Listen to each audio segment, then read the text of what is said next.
The first light of dawn barely penetrated the jagged crevices of the cliffside, spilling feeble rays into the mouth of the cave where a small family had sought refuge from the relentless winter winds. The cave, deep and irregular in shape, had been partially lined with thick animal hides, which were stretched taut against the stone walls to insulate the interior from the bitter cold. The floor, uneven and rocky, was partially covered with dried grass, leaves, and furs, gathered meticulously over the past seasons, forming a rudimentary bedding for the family. The air inside the cave was thick with the mingled scents of fire smoke, damp stone, and the faint musk of animals whose skins had been carefully tanned and repurposed for clothing. Bedding and coverings. At the very center of the cave lay the communal fire, a carefully tended hearth of stones arranged in a circular pattern to contain the flames. Smoldering embers glowed with an orange hue, casting long, flickering shadows across the rough-hewn walls. The fire was more than a source of warmth. It was a lifeline, a beacon of survival against the cold and the predators that roamed the icy landscape outside. Its heat radiated into the cave, offering brief comfort to the family as they began to stir from a night of restless sleep. The family consisted of 5 members, 2 adults, a man and a woman in their late 20s, whose sinewy frames bore the marks of a lifetime of hunting, foraging, and crafting. A boy of around 12, sharp-eyed and quick, eager to learn the ways of survival. A girl of 8, playful yet cautious, observing and imitating her elders. And the youngest, an infant swaddled in layers of furs, sleeping in a corner near the warmth of the fire. Their faces were weathered, skin tanned and creased from exposure to the elements, eyes alert and constantly scanning both the cave interior and the world beyond. The man, the de facto hunter and protector of the group, knelt by the fire, blowing softly on the glowing embers to coax them into flame. He wore a tunic made from stitched-together animal skins, reinforced with sinew, and a cloak of thick furs draped across his shoulders. Each piece of clothing bore evidence of past hunts, scratches, patches, and repairs that told stories of survival. In his hands, he held a primitive spear carved meticulously from a long, straight branch, sharpened at one end, with a tip of flint carefully chipped and lashed with sinew.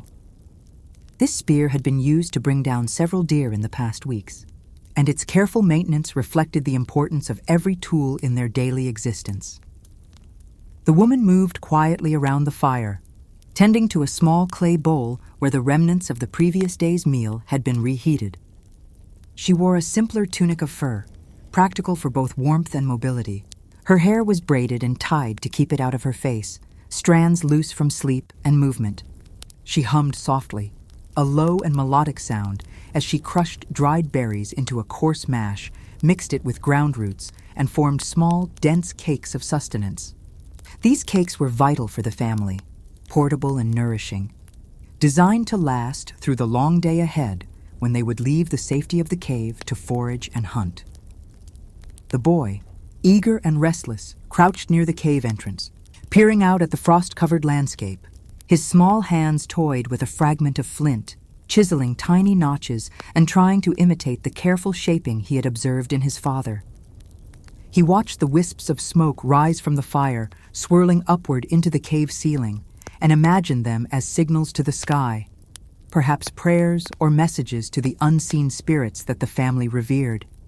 His sister sat nearby, drawing patterns in the dirt floor with a pointed stick, marking the shapes of animals she had seen in the forest. The deer, the rabbit, the occasional wolf tracks, translating her observations into symbols that might one day help the family recognize the movements of prey or the approach of danger.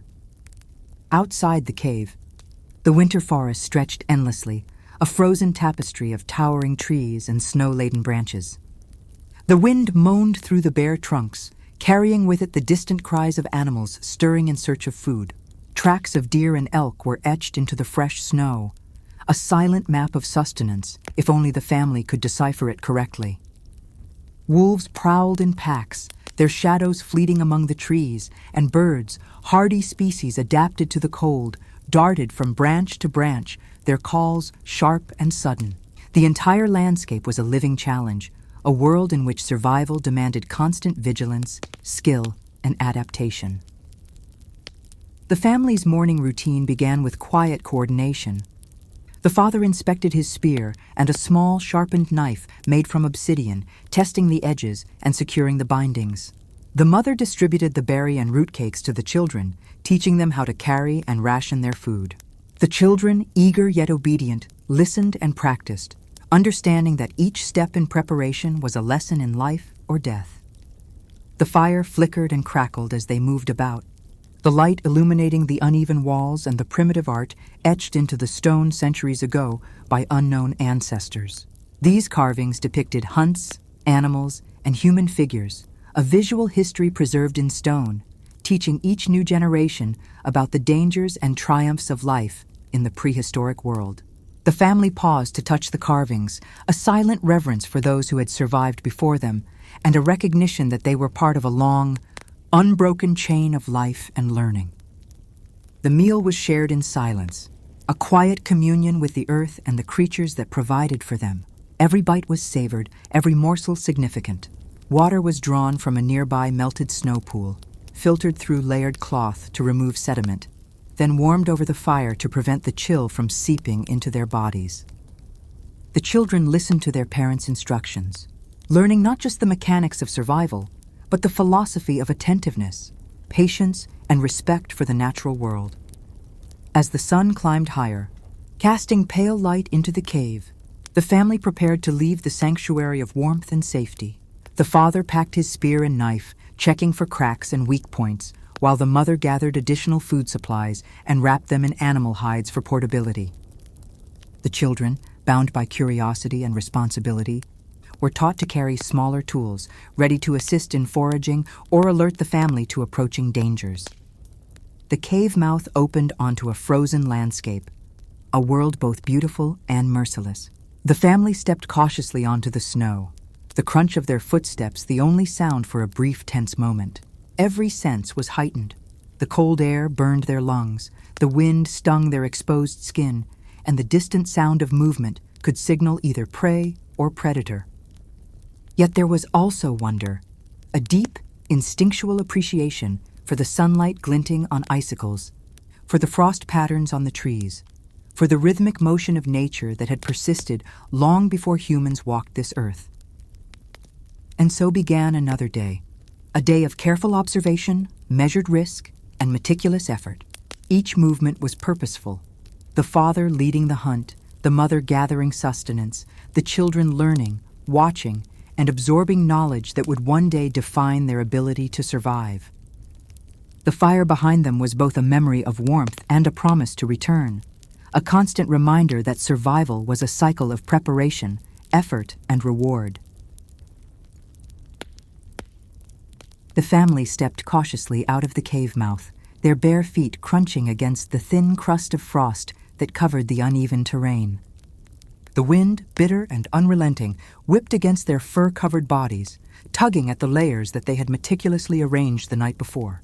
Despite the chill, the children's faces glowed with anticipation, their eyes darting to the tracks in the snow, following the meandering lines left behind by deer, elk, and smaller creatures that scuttled in the forest underbrush.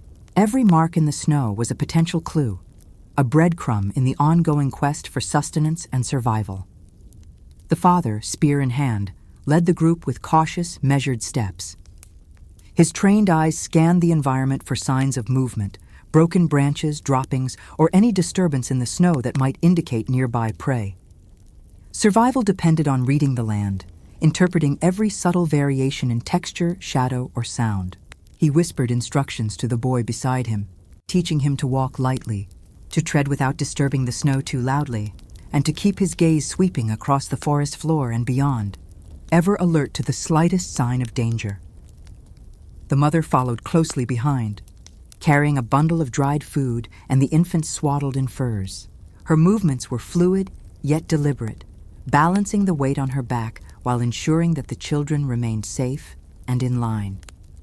Occasionally, she would point out edible plants poking through the snow, hardy roots, resilient tubers, and patches of winter-hardened berries that, although small and bitter, offered vital nutrients. She explained the importance of recognizing which plants were safe and which could cause illness, recounting stories handed down through generations about the dangers of misidentification. The forest itself was a living, breathing entity, ancient and indifferent. Towering trees, stripped bare of leaves, stood like sentinels against the gray sky.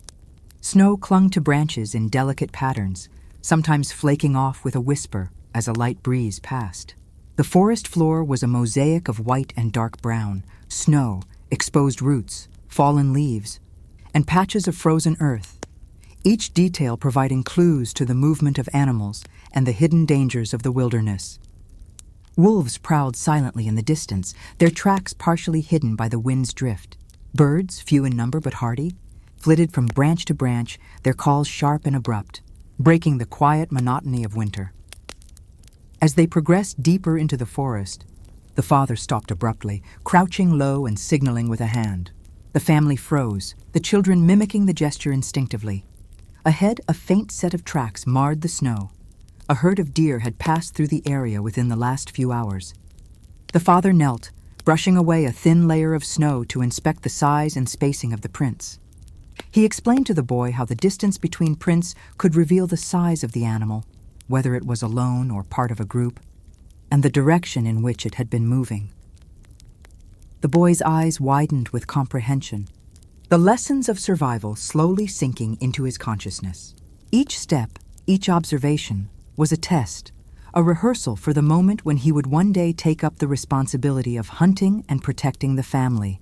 The girl, fascinated, drew similar patterns in the snow with a stick, attempting to record the shapes and directions of the tracks. It was both a game and an education, an exercise in memory, observation, and interpretation, skills that would be indispensable in the harsh winter months. The father selected a position behind a cluster of dense underbrush, motioning for the family to remain still. He adjusted his spear, checking the sharpness of the flint tip, the tension of the sinew binding, and the straightness of the shaft. Every tool was precious. The failure of a single spear could mean a missed opportunity, or worse, starvation. His breath came in controlled puffs, visible in the cold morning air, and his eyes never ceased scanning the surroundings. Patience was key. Prey could not be rushed, and the slightest noise could send a herd fleeing, wasting hours of effort and precious energy. After several tense moments, a group of deer emerged from the distant tree line, their coats muted against the snow, their movements cautious but unaware of the human presence. The father whispered instructions, teaching the children to recognize the subtle movements that differentiated curiosity from alertness in the prey. Every muscle, every flick of the ear, every step was scrutinized, and the boy and girl absorbed these lessons with wide-eyed focus. The hunt began.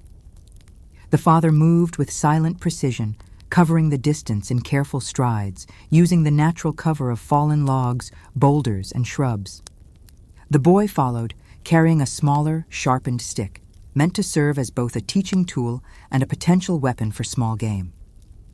The girl stayed with her mother, who held the infant close, yet kept a vigilant eye on the surroundings, ready to provide support, distract the prey, or carry the injured if necessary. The first strike required calculation. The father raised his spear, drawing a deep, controlled breath, eyes locked on the nearest deer. The boy, watching intently, learned the importance of patience, understanding that success often depended not on strength, but on timing, precision, and respect for the animals they hunted. The spear was thrown with measured force, and the impact caused the nearest deer to falter. A flurry of movement ensued. Other deer scattered into the forest, snow flying from their hooves, their alarmed calls piercing the quiet. The father pursued the injured deer, using knowledge of tracking to anticipate its route, while the boy observed from a distance, absorbing every detail of the chase. The girl clutched her mother's hand, her heart racing, sensing both the danger and the exhilaration of the hunt.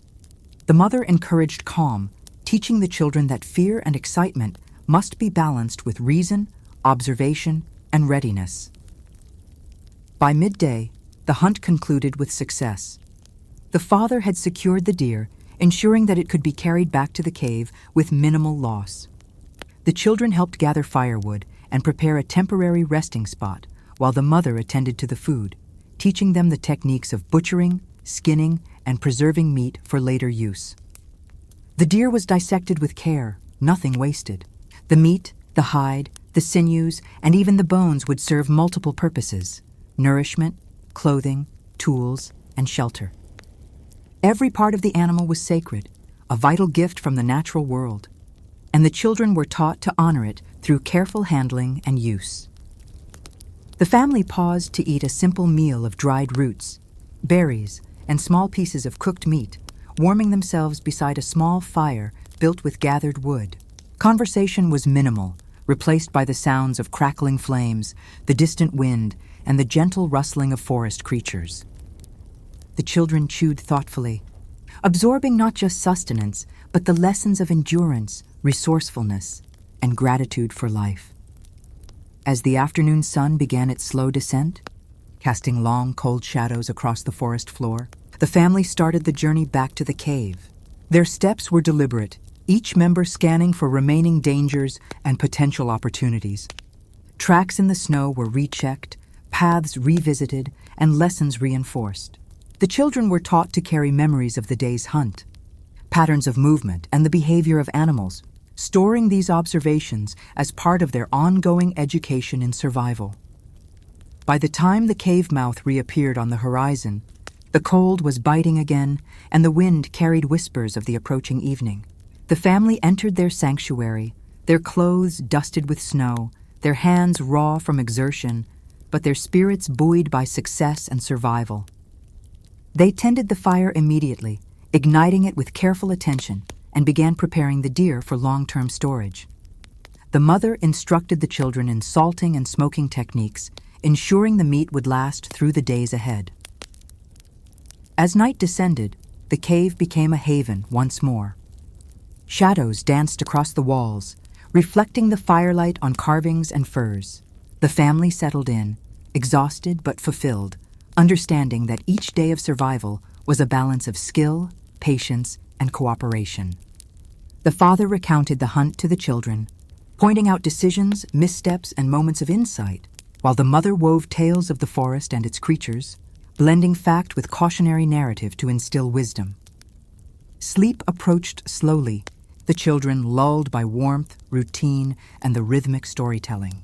The fire burned steadily, a guardian in the darkness, while the frozen landscape outside remained indifferent, yet teeming with life.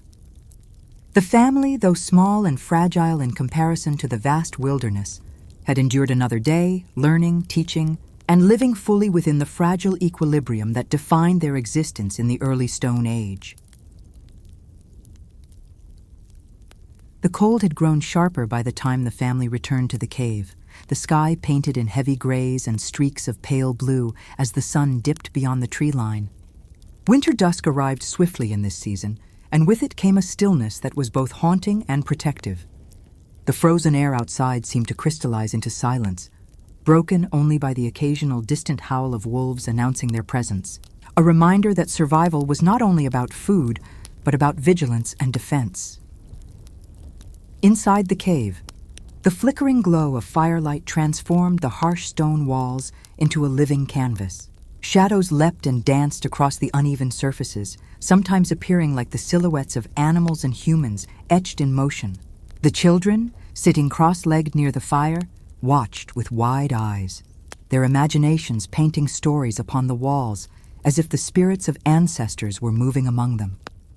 The father crouched by the carcass of the deer, now partially butchered and laid upon a flat stone slab. He worked with precision, stripping away hide and carefully slicing meat into manageable sections. Each cut was deliberate, guided by knowledge passed down from generations of hunters.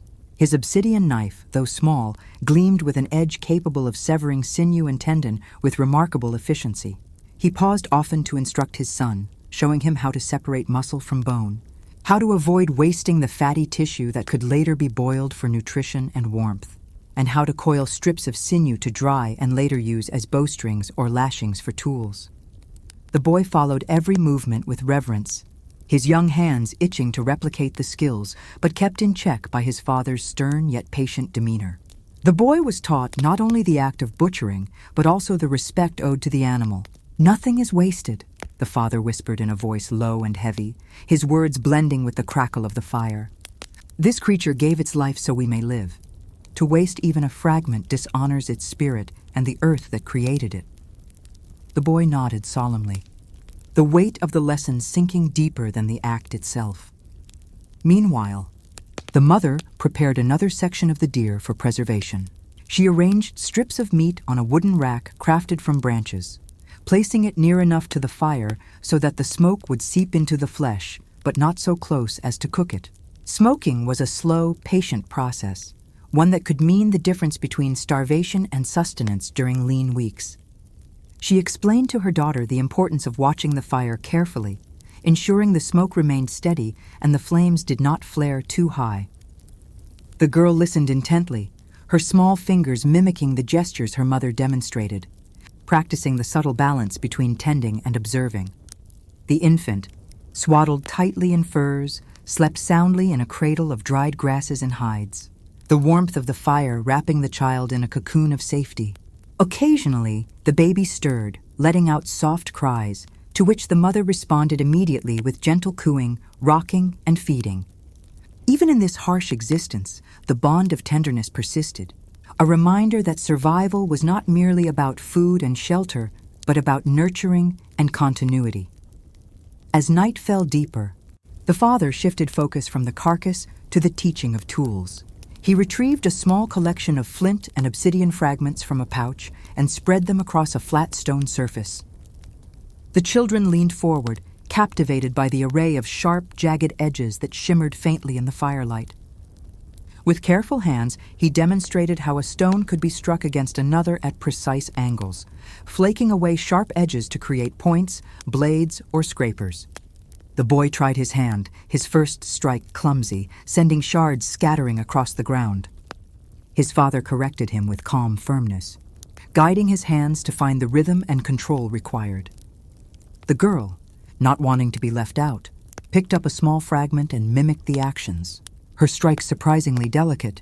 Though the tools she shaped were imperfect, they bore resemblance to the real thing, and her mother encouraged her gently, praising her curiosity and determination.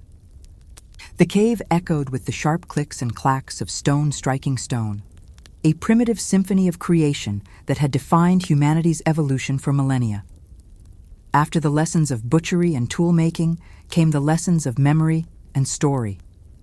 The mother, settling near the fire, began to weave tales drawn from both reality and myth, stories that carried the essence of survival and the warnings of the world. She spoke of a great beast that roamed the mountains, a predator so cunning and powerful that only the bravest hunters dared to confront it. She spoke of ancestors who had crossed vast plains and rivers, seeking caves, forests, and valleys to call home. She described the spirits of animals who granted their bodies to humans in exchange for respect, rituals, and continuity. The children listened with rapt attention, their eyes wide, their imaginations painting vivid pictures upon the cave walls where firelight flickered like living illustrations. The boy asked questions eagerly, trying to connect the lessons of the hunt to the stories of the spirits. The girl repeated fragments of the tale softly to herself, memorizing the cadence and rhythm, preparing for the day when she would pass the stories on to another generation. The father, though quiet, occasionally interjected to reinforce the moral of a tale, ensuring the children understood not just the fantasy, but the wisdom embedded within. "The beast may not be real," he said, "but its lesson is, never hunt without respect. Never assume you are stronger than the land. The earth provides, but it also punishes." The fire crackled louder, sending sparks spiraling into the smoky air, and the family fell into a rhythm of tasks interspersed with storytelling. The cave grew warmer, filled with the mingling scents of meat, smoke, and damp stone. Outside, the wind howled, pressing against the cave's entrance as though the wilderness itself sought entry. Yet the family felt secure, enclosed in their sanctuary of warmth, knowledge, and togetherness. Later in the night, after the tasks were complete, the father led the children to the carvings on the cave walls. He illuminated them with a burning branch, tracing the outlines of animals etched by ancestors. His fingers lingered on the shapes of deer, mammoths, and human figures armed with spears. He explained that these carvings were not only memories, but instructions, a visual language passed down through generations. "These walls hold the wisdom of those before us," he said softly. "They tell us where to hunt, how to hunt, and why we must hunt." The children reached out to touch the carvings, their small hands tracing the grooves, feeling the connection to a lineage stretching back further than they could comprehend. In that moment, the cave was not just stone and shadow. It was a living archive, a temple of survival and continuity. As the fire burned lower and the night deepened, the family settled onto their bedding of furs and grasses. The boy lay awake for a long time, his mind replaying the hunt, the lessons, and the stories. He imagined himself grown, leading hunts, teaching his own children, adding carvings to the walls to record his life. The girl, clutching a small fragment of flint, whispered the beginnings of a story to herself before drifting into sleep. The parents, weary but watchful, dozed in shifts, their ears tuned to the sounds of the wilderness outside, the distant cries of wolves, the rustling of unseen creatures, the groaning of trees under the weight of snow. The cave, warm and alive with the remnants of firelight, stood against the vast indifference of the winter night. Within its stone embrace, the family not only endured, but grew, through teaching, learning, storytelling, and the unbreakable bonds of survival. Every ember, every story, every lesson was a spark carried forward into the future, a thread in the tapestry of human resilience that stretched back to the dawn of time. Dawn of a new day, the call of survival. The fire had burned low during the long hours of the night, leaving only a glowing bed of embers in the center of the cave. A thin veil of smoke clung to the ceiling, drifting lazily toward the entrance, where the bitter cold seeped in through cracks and gaps in the hide coverings. Outside, the world was silent and frozen, painted in the pale light of an approaching dawn. The first hints of the sun crept over the horizon, casting a faint silver sheen across the snow-laden forest. The cries of distant crows marked the shift from night to morning, a subtle reminder that the wilderness was stirring to life again. The father was the first to wake. His instincts, sharpened by years of survival, roused him before the children stirred or the mother shifted in her bedding.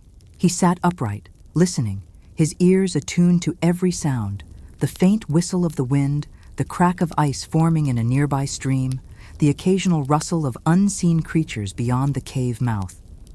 Slowly he rose, pulling the heavy cloak of fur around his shoulders. His breath fogged the air as he crouched by the fire, gently feeding it with small twigs, coaxing the embers back into flame. Sparks leapt and caught, spreading warmth into the chilled air. The glow woke the boy, who blinked sleepily before pushing himself upright. His hair was tousled, his face still marked by the lines of sleep, but his eyes quickly sharpened with excitement. He remembered the hunt of the day before, the lessons etched into his mind, and the stories of spirits carved into the walls. Today, he hoped, would bring new chances to prove himself. The girl stirred next, clutching the flint shard she had taken to bed the night before. She had held it tightly through her dreams, as though the sharp fragment connected her to the stories and the power of the tools her father had shaped. She rubbed her eyes and scurried closer to the fire, basking in its warmth as she whispered to herself the tales her mother had told. Even in the fog of morning, her imagination burned bright, weaving images of beasts and heroes from the shifting shadows of flame. The mother rose last, stretching her weary limbs before tending to the infant.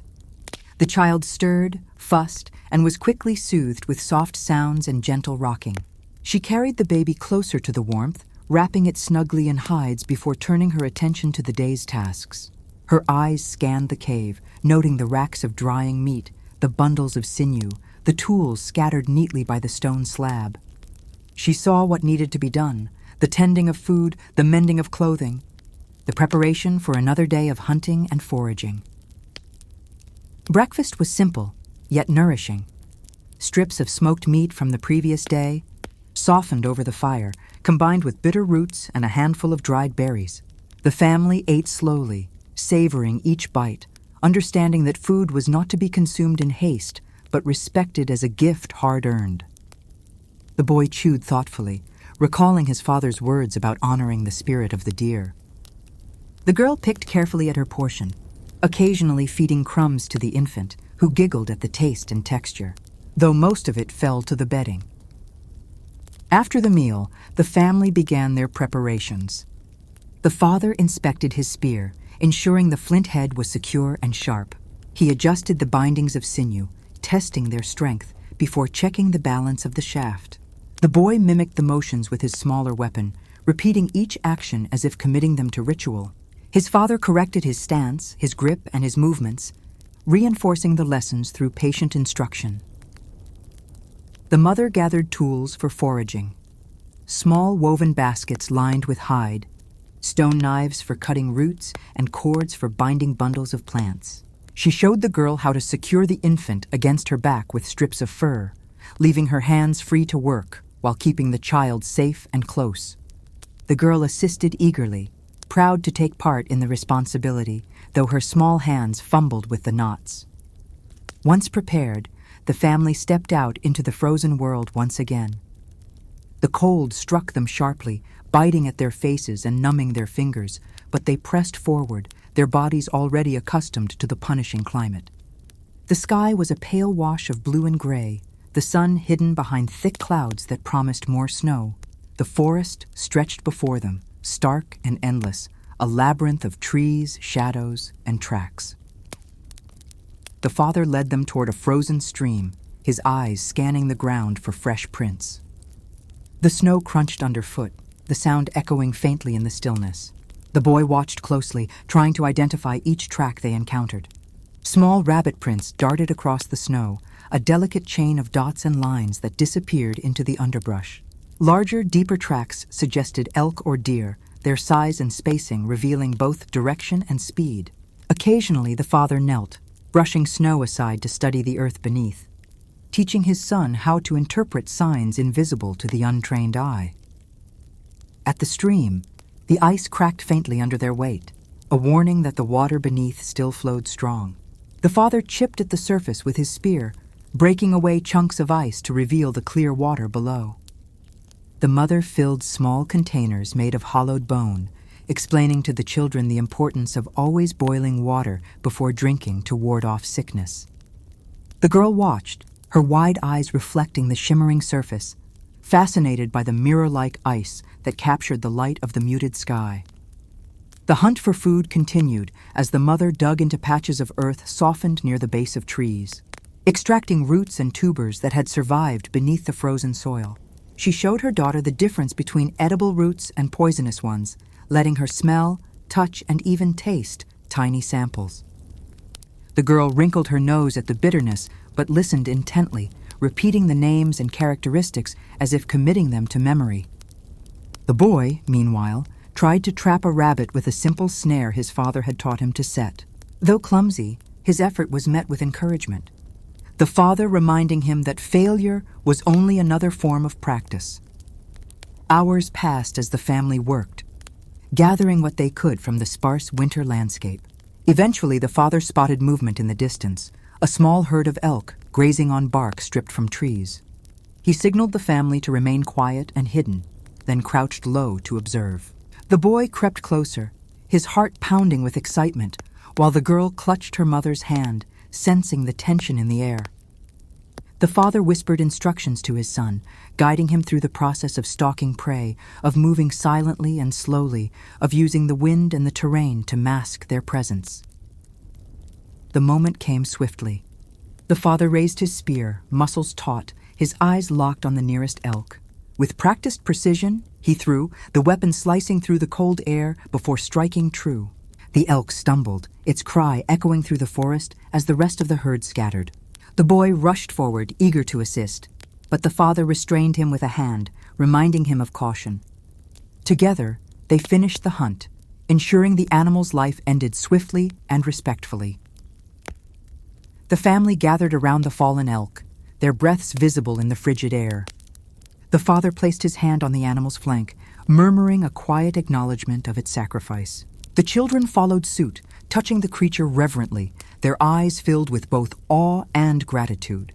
The mother explained that such rituals were not mere superstition, but a way of honoring the balance of life, of ensuring that the spirits of the animals remained benevolent to those who depended on them. They worked together to butcher the elk, stripping meat, hide, and bone, each member contributing as best they could. The children carried smaller bundles while the parents bore the heavier loads. The journey back to the cave was slow and laborious, the weight of their prize dragging at their muscles. But their spirits were lifted by the knowledge that the hunt had secured their survival for days, perhaps even weeks. As they re-entered the cave, the fire was rekindled, the meat prepared for preservation, and the hides stretched to dry. The family fell into their familiar rhythm of work and rest, each task carried out with practiced coordination. The boy practiced striking flint, the girl hummed softly as she arranged berries, and the infant cooed in the warmth of the fire. The parents, though weary, exchanged a glance of satisfaction, knowing they had endured another day, another trial in the endless cycle of survival. Night descended once more, the cave glowing with firelight, shadows playing across the ancient carvings on the walls. The family settled into their furs, the warmth of the hunt still fresh in their minds. The father began a new story, one of ancestors who had crossed great rivers and survived storms, teaching his children that every struggle was part of a greater legacy. The girl whispered the story back to herself, while the boy dreamed of the day he would carve his own hunts into the stone. And so, the cycle continued. Fire, food, story, sleep. The wilderness pressed in from all sides, indifferent and vast, but within the cave, life endured, fragile, determined, and unbroken.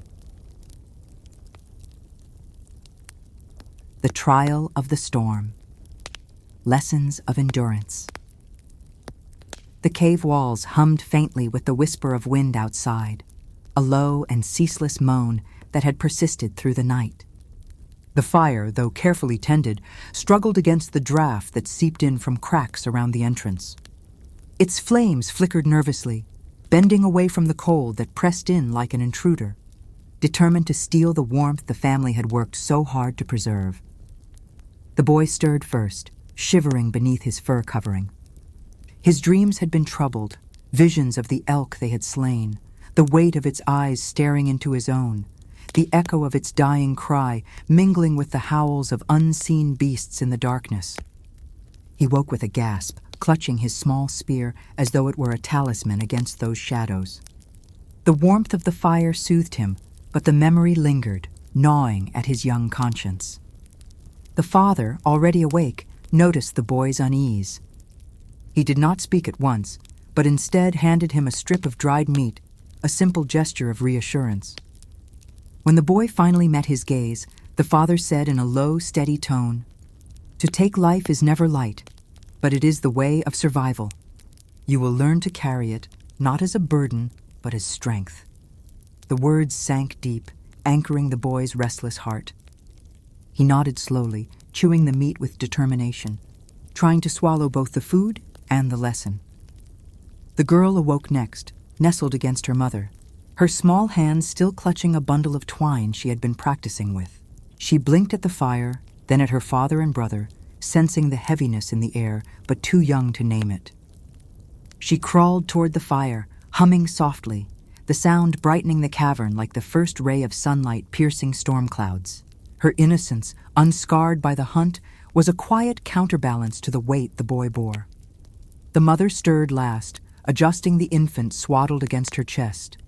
The baby whimpered faintly, roused by the chill, but soon quieted as she rocked gently, whispering a lullaby older than memory itself. Her voice carried the cadence of generations, a rhythm tied to the pulse of the earth, reminding them all that even in the harshest of winters, tenderness endured. Breakfast was modest. Strips of elk meat roasted briefly over the embers, bitter roots softened in boiling water, and a handful of berries crushed into a paste for the children. The taste was simple, but the act of sharing bound them tightly, their circle around the fire, a fragile fortress against the storm's encroaching roar. Outside, the world had changed. The forest, once stark but still navigable, was now buried beneath a relentless storm. Snow fell thick and heavy, blanketing the land in a shroud of white that blurred every shape and silenced every sound. The trees groaned under the weight, their branches bending like weary shoulders. The stream they had visited the day before was hidden, entombed beneath ice and snow. The herd tracks were gone, erased by nature's hand, as if the land itself had swallowed all signs of life. The father stood at the cave entrance, surveying the storm with narrowed eyes. He understood the danger well. The snow could trap them, burying paths and hiding predators. Food, though plentiful from the elk, would not last forever if they remained trapped too long. Firewood, too, was a concern. The cave's reserves were meager compared to the hunger of the flames. He felt the weight of responsibility press against his chest, a burden as heavy as the snow pressing upon the world outside. The boy joined him, his small form barely reaching the father's side. His eyes widened at the sight of the storm, awe and fear mixing in equal measure. He whispered, "Will it end?" The father placed a hand on his shoulder. "All storms end, but until then, we endure." The words were simple, yet they carried the weight of truth. The boy repeated them softly, as though they were a charm against despair. Inside, the mother busied herself with tasks that kept the family's spirits from sinking. She directed the girl in scraping hides, teaching her how to stretch the skin taut and rub it with fat to keep it supple. The girl worked diligently, though her hands grew numb, her breath forming clouds as she puffed with effort. She looked up often, seeking approval, and her mother offered a smile each time, a quiet encouragement that fanned her determination. The infant fussed, unsettled by the storm's howl, but the girl soothed him with a small bone rattle, shaking it gently until his cries quieted. She hummed again, her melody weaving into the storm's roar, defying its attempt to drown them. The father returned from the entrance, carrying a bundle of snow in a hide.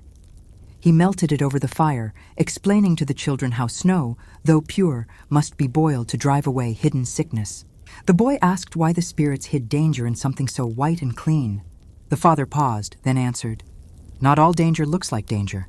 You must learn to see beyond the surface." The lesson lingered, etched in the boy's mind like carvings on stone. As the day wore on, the storm deepened. The cave grew darker, the firelight struggling to hold back the encroaching gloom. The family worked to preserve their supplies, slicing elk meat into thinner strips for drying, hanging them from cords near the fire. The mother explained how smoke would drive away insects and keep the meat from rotting. The girl wrinkled her nose at the pungent smell, but listened intently, repeating the steps as though committing them to ritual. The boy practiced striking flint, his hands blistered but determined. Each spark that leapt into the air filled him with triumph, though most died quickly against the damp stone. His father corrected his technique, guiding his angle, teaching him patience. "Fire is born from persistence," he said. "You cannot force it. You must coax it as you would a frightened animal." Hours bled into one another. Outside, the storm showed no sign of relenting. The family remained within, their world reduced to the flicker of fire and the steady rhythm of tasks. Yet within that small space, life continued. The girl told stories to her brother, mimicking the tales their mother had shared, inventing new creatures that prowled the snow and spirits that danced in the flames. Her imagination painted color onto the gray canvas of the storm, and for a time, even the boy smiled, his worries momentarily forgotten. As night fell, the storm's fury reached its peak. The wind howled like a chorus of beasts, rattling the hide coverings and sending icy drafts into the cave. The fire guttered, threatened by the intrusion, but the father fed it carefully, shielding it with his body when necessary. The mother wrapped the children tightly in furs, holding the infant close to her chest. She whispered prayers to the spirits of the cave, asking for protection, for warmth, for endurance.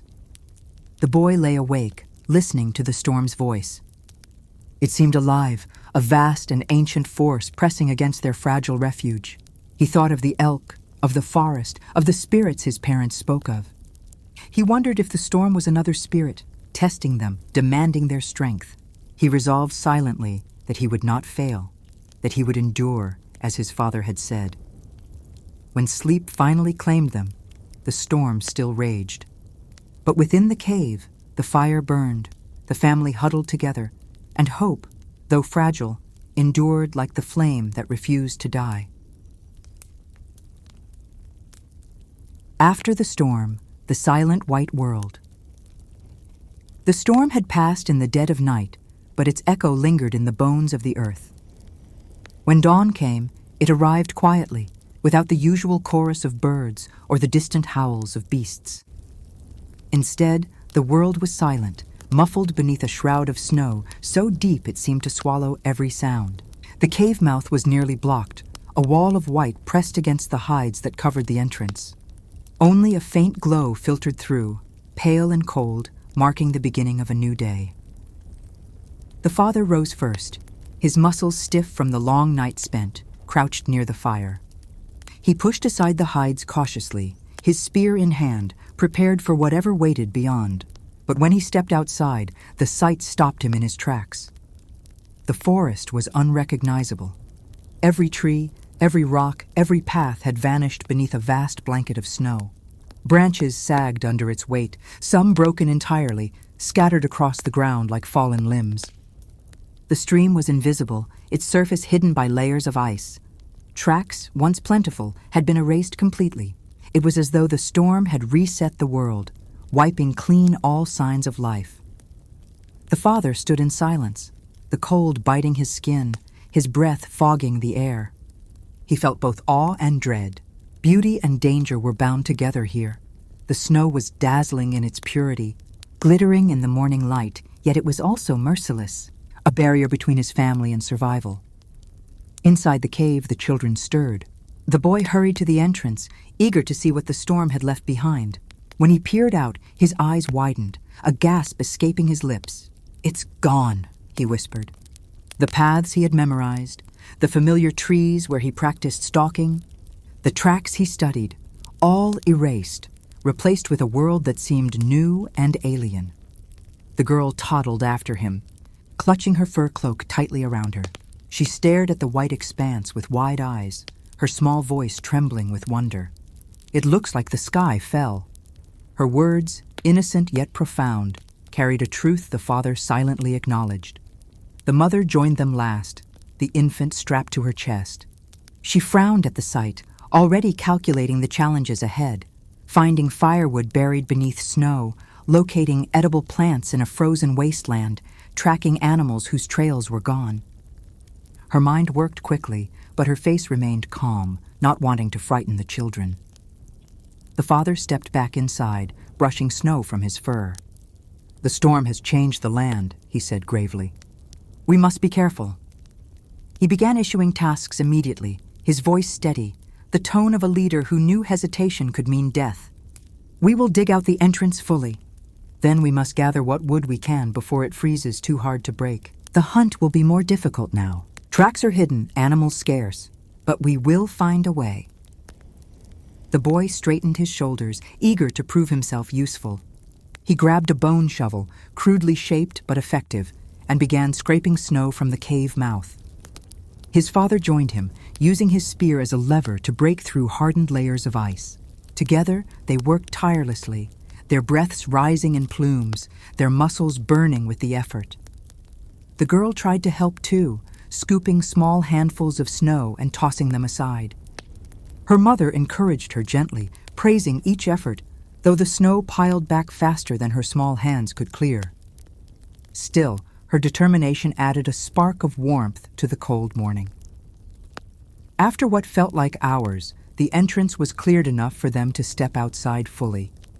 The world was dazzling, the snow blinding under the rising sun. The silence was oppressive, broken only by the crunch of their footsteps. It was a silence that made the boy uneasy, for it felt as though unseen eyes were watching from the shadows of the trees. The father led them to the edge of the forest, scanning for signs of movement. At first there was nothing, just endless white and the occasional groan of a tree shedding its burden of snow. But then he spotted it, faint tracks, fresh and shallow, leading across a drift. Rabbit, perhaps. Small, but a sign of life nonetheless. He crouched, motioning for the boy to join him. "Look closely," he instructed. "The storm hides much, But no creature passes without leaving a trace. Even here. The boy studied the tracks, committing their shape and depth to memory. His heart quickened. The storm had not killed everything. Life remained, hidden but present. The mother, meanwhile, turned her attention to gathering wood. She and the girl dug at the base of fallen trees, pulling free branches buried beneath the snow. Their fingers grew numb quickly, but they worked without complaint, knowing the fire was their lifeline. The girl complained once, her hands aching, but her mother kissed her forehead and told her, "Pain means you are alive. Remember that, little one." The words sank into the girl's heart, mingling with her mother's warmth. By midday, the family had gathered enough wood to replenish the fire for several days. They returned to the cave, their bodies weary, their arms heavy with burdens, but their spirits steadied by progress. The father praised them all, even the smallest effort, knowing that survival depended not only on strength, but on hope. The boy, restless with energy, begged to follow the rabbit tracks. The father hesitated. Food was plentiful from the elk, but the desire to hunt burned in the boy's eyes. After a long pause, he agreed. "But you will not go alone. We go together, always together." The hunt was short and difficult. The rabbit darted through snowdrifts, disappearing into holes too narrow for spears. The boy grew frustrated, his breaths harsh, his fingers numb. But the father remained patient, teaching him to slow down, to watch, to listen. "The storm teaches us patience," he said. "Do not fight it. Learn from it." Though they did not catch the rabbit, the boy returned with new understanding. He carried no prize of meat, but he carried knowledge, which his father valued more. That evening, the family feasted on elk once more, the fire blazing high with the new wood they had gathered. The children huddled close, their laughter echoing in the cave as their mother told stories of the great white spirit, the force of the storm that tested all creatures, rewarding only those who endured. The boy listened intently, glancing at his father, realizing that each trial was part of something greater, that survival itself was a story being written with every breath they took. The girl, wide-eyed, imagined the great white spirit as a giant being cloaked in snow, its breath the howling wind, its footsteps the crashing of falling trees. She shivered but clung to her mother's hand, comforted by the warmth of family. As the fire burned low and the night deepened, the father carved new lines into the cave wall, not of the elk they had slain, but of the storm itself, great swirls and jagged lines, a symbol of the trial they had faced. The boy watched, awed, realizing that even the storm, terrible as it was, became part of their legacy, etched into stone for future eyes to see. The family slept that night, weary but united, their dreams filled with visions of snow and silence, of spirits vast and unseen. And beyond the cave, in the frozen wilderness, the land slept too, waiting for the next chapter in the endless dance of survival. Shadows in the snow, bonds of survival. The dawn broke with a fragile light, faint and pale, as though the sun itself struggled to pierce the heavy blanket of clouds. The storm had passed, leaving behind a silence so profound it seemed unnatural. Snow drifts towered against the cave mouth, and the world outside shimmered in crystalline stillness. Yet beneath that stillness, danger stirred. The father was the first to rise, as always. His body ached from the endless labor of the past days, but his mind was sharp, awake to the subtle changes around them. He stepped to the entrance, pushing back the hides, and inhaled deeply. The air was sharp, metallic, carrying with it a faint scent that made his muscles tense. He knew it well, the scent of beasts. His eyes swept across the snow, and there, faint but undeniable, he saw it. Tracks larger than his hand, pressed deep into the frozen crust. The pads, the claws, the depth, he recognized the sign instantly. Wolf, and not one alone. A pack. The father's jaw tightened. He returned inside, his voice steady though edged with urgency. Wolves have passed near. We must remain watchful. The boy's heart quickened. Wolves. He had heard the stories, both awe-inspiring and terrifying. Creatures that moved as one, hunters with eyes that glowed in the night, their howls carrying death across the frozen land. He gripped his small spear tighter, both afraid and eager, his young spirit torn between dread and the desire to prove himself. The mother, however, showed no fear. She adjusted the infant against her chest and continued preparing the morning meal. Fear was a luxury she would not allow herself. The children needed calm, not panic. She set strips of elk meat over the fire, the smell filling the cave, mingling with the smoke. Yet in her heart, she whispered a prayer to the spirits of the land, to the guardians in the carvings on the wall, that the wolves would pass them by. The girl, oblivious to the depth of the threat, traced shapes in the ash near the fire, drawing crude pictures of rabbits and elk. She giggled softly, humming as she worked. But when the father placed a heavy hand on her shoulder, she looked up, sensing the gravity in his eyes. She stilled, her innocence shadowed by the knowledge that something dangerous lurked just beyond their refuge. Breakfast was eaten in silence, every ear attuned to the faintest sound. The crack of a branch, the distant crunch of snow.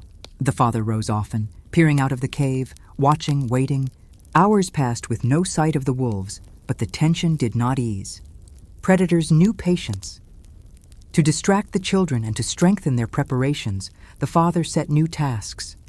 The boy was taught how to reinforce the cave entrance, stacking heavy stones, packing snow into gaps, securing hides with sinew. Wolves test weakness, the father explained. They push until something breaks. We must show no weakness. The boy's small hands worked tirelessly, his breath harsh in the cold, determination burning in his eyes. The mother and girl focused on the food. They boiled snow into water, salted the elk meat with ash, and strung more strips above the fire to smoke. The girl asked why they worked so hard when they already had meat. Her mother smiled faintly, brushing hair from her daughter's face. Because storms return, and wolves return, and hunger always waits. We prepare today so tomorrow does not break us. By midday, the sun was hidden once more behind thick clouds. The forest seemed darker, the silence heavier. Then, faintly, it came, the sound that froze them all. A howl. Long, mournful, echoing through the trees. The boy stiffened, his spear clutched so tightly his knuckles whitened. The girl whimpered and buried her face in her mother's cloak. The infant stirred, sensing the tension, and began to cry softly. The mother hushed him, rocking gently, her eyes fixed on the cave mouth. The father stood tall, spear in hand, his expression unreadable. He listened carefully. One howl became two, then three, then many. The voices of the pack rose and fell, weaving together in a song of hunger and dominance. They were near. The wolves did not come at once. They circled. Shadows moved between trees, glimpsed only for a heartbeat before vanishing again. Yellow eyes glowed faintly in the distance, watching, calculating.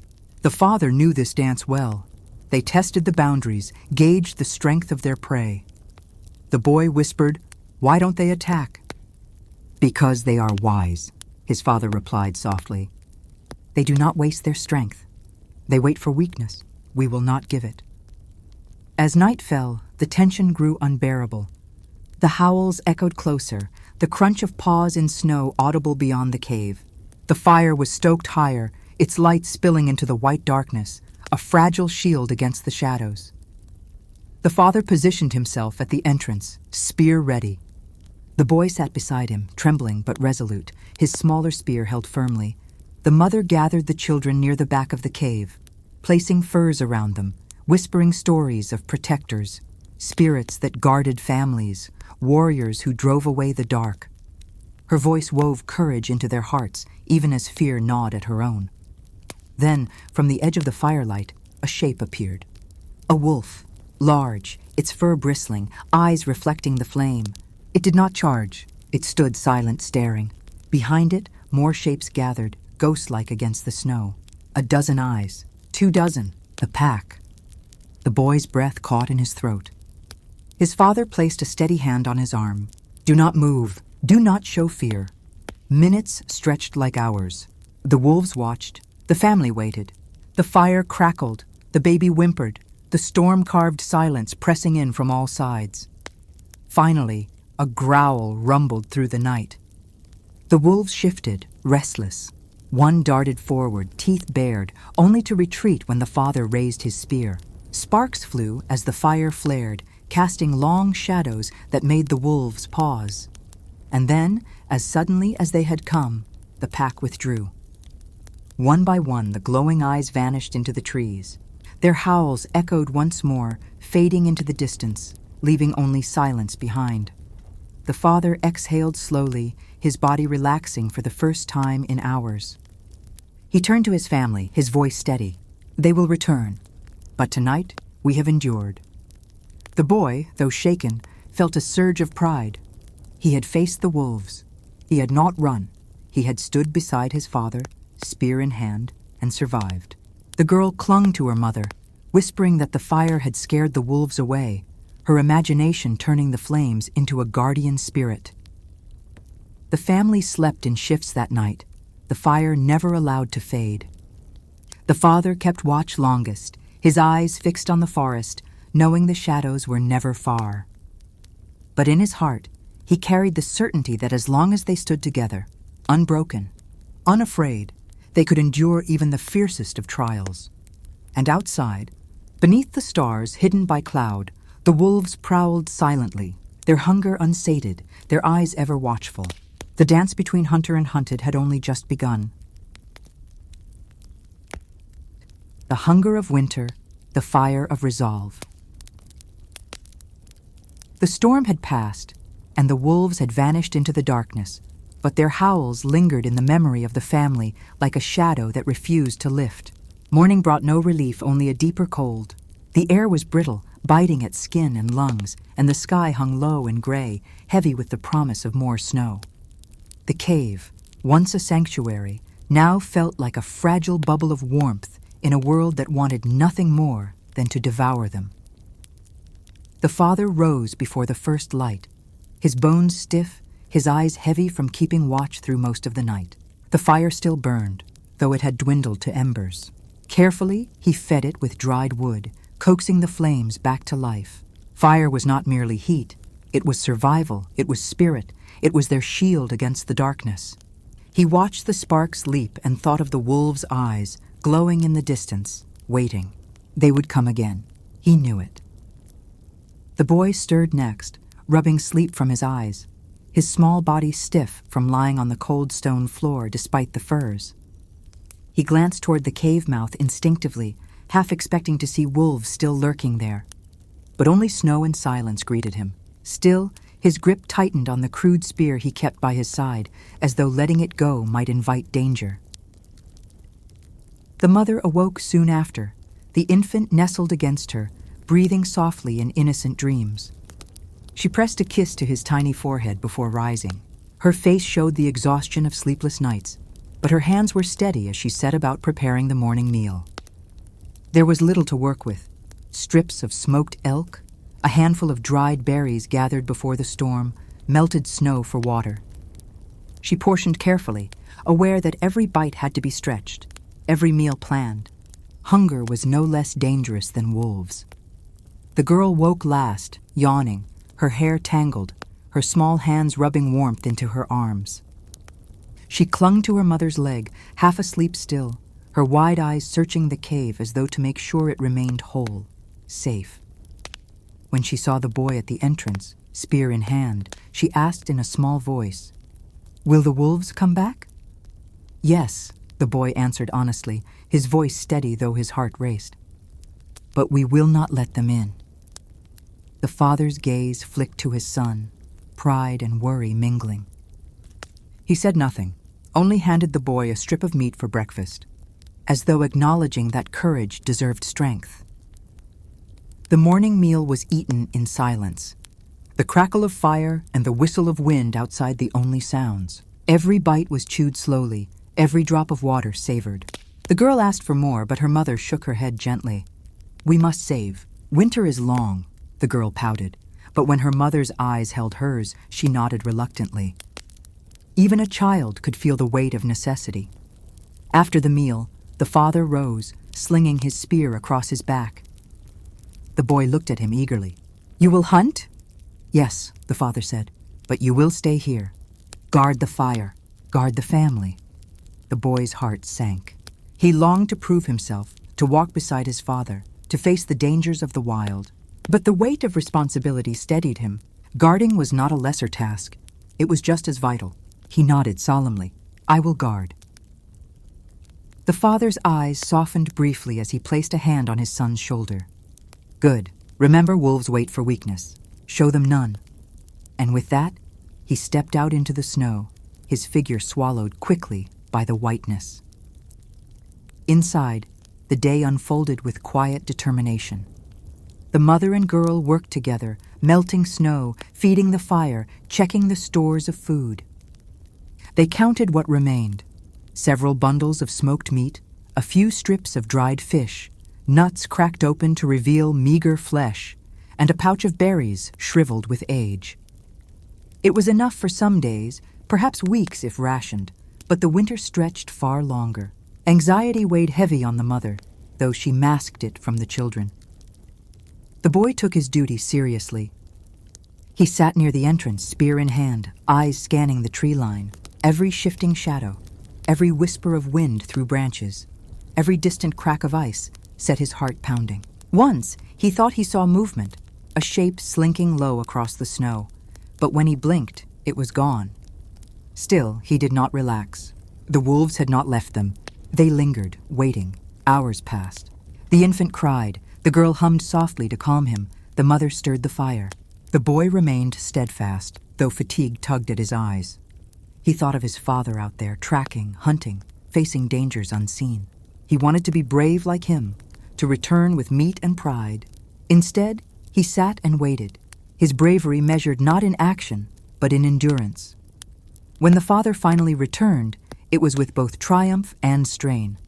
Across his shoulders lay the carcass of a snow hare, its white fur blending almost perfectly with the snow. A small prize, but a prize nonetheless. The boy's eyes lit with admiration, the girl clapped with delight, and even the mother allowed a sigh of relief. The father dropped the hare onto the stone floor and knelt beside the fire. His face was lined with weariness, his hands raw from the cold, but his voice held strength. "It is not much, but it is life." The mother took the hare, her skilled hands working quickly to skin and prepare it. The children watched eagerly, the smell of fresh meat already filling their imaginations. The boy asked how his father had caught it, and the father spoke softly of patience, of stillness, of waiting until the hare revealed itself. The world gives to those who endure. As the meat cooked, the girl danced around the fire, her joy infectious. Even the boy allowed himself to smile, though he never set down his spear. That night, they ate well for the first time in days. The hare's meat was tender, its warmth spreading through their bellies like hope itself. The infant gurgled happily, his tiny hands reaching for the firelight. The mother smiled, her heart swelling at the sight. For a brief moment, the cave felt like a home, not merely a shelter. But outside, the shadows moved. As the family slept, the father once again kept watch. The moon broke briefly through the clouds, casting silver light across the snow. And there, at the edge of the forest, he saw them. The wolves, silent, watching. Their eyes caught the moonlight, glowing like embers. They did not approach, not yet, but their patience was endless. The father tightened his grip on his spear, his breath a cloud in the frozen air. He whispered a vow to the night. "We will not fall, not to hunger, not to fear, not to you." The wolves blinked, unmoved, their hunger unending. The dance continued, hunter and hunted bound together by the cruel laws of winter. And inside, the fire crackled, fragile yet fierce, the family's lifeline, their spirit, their defiance against a world of ice and shadow. The avalanche of silence, the weight of hunger.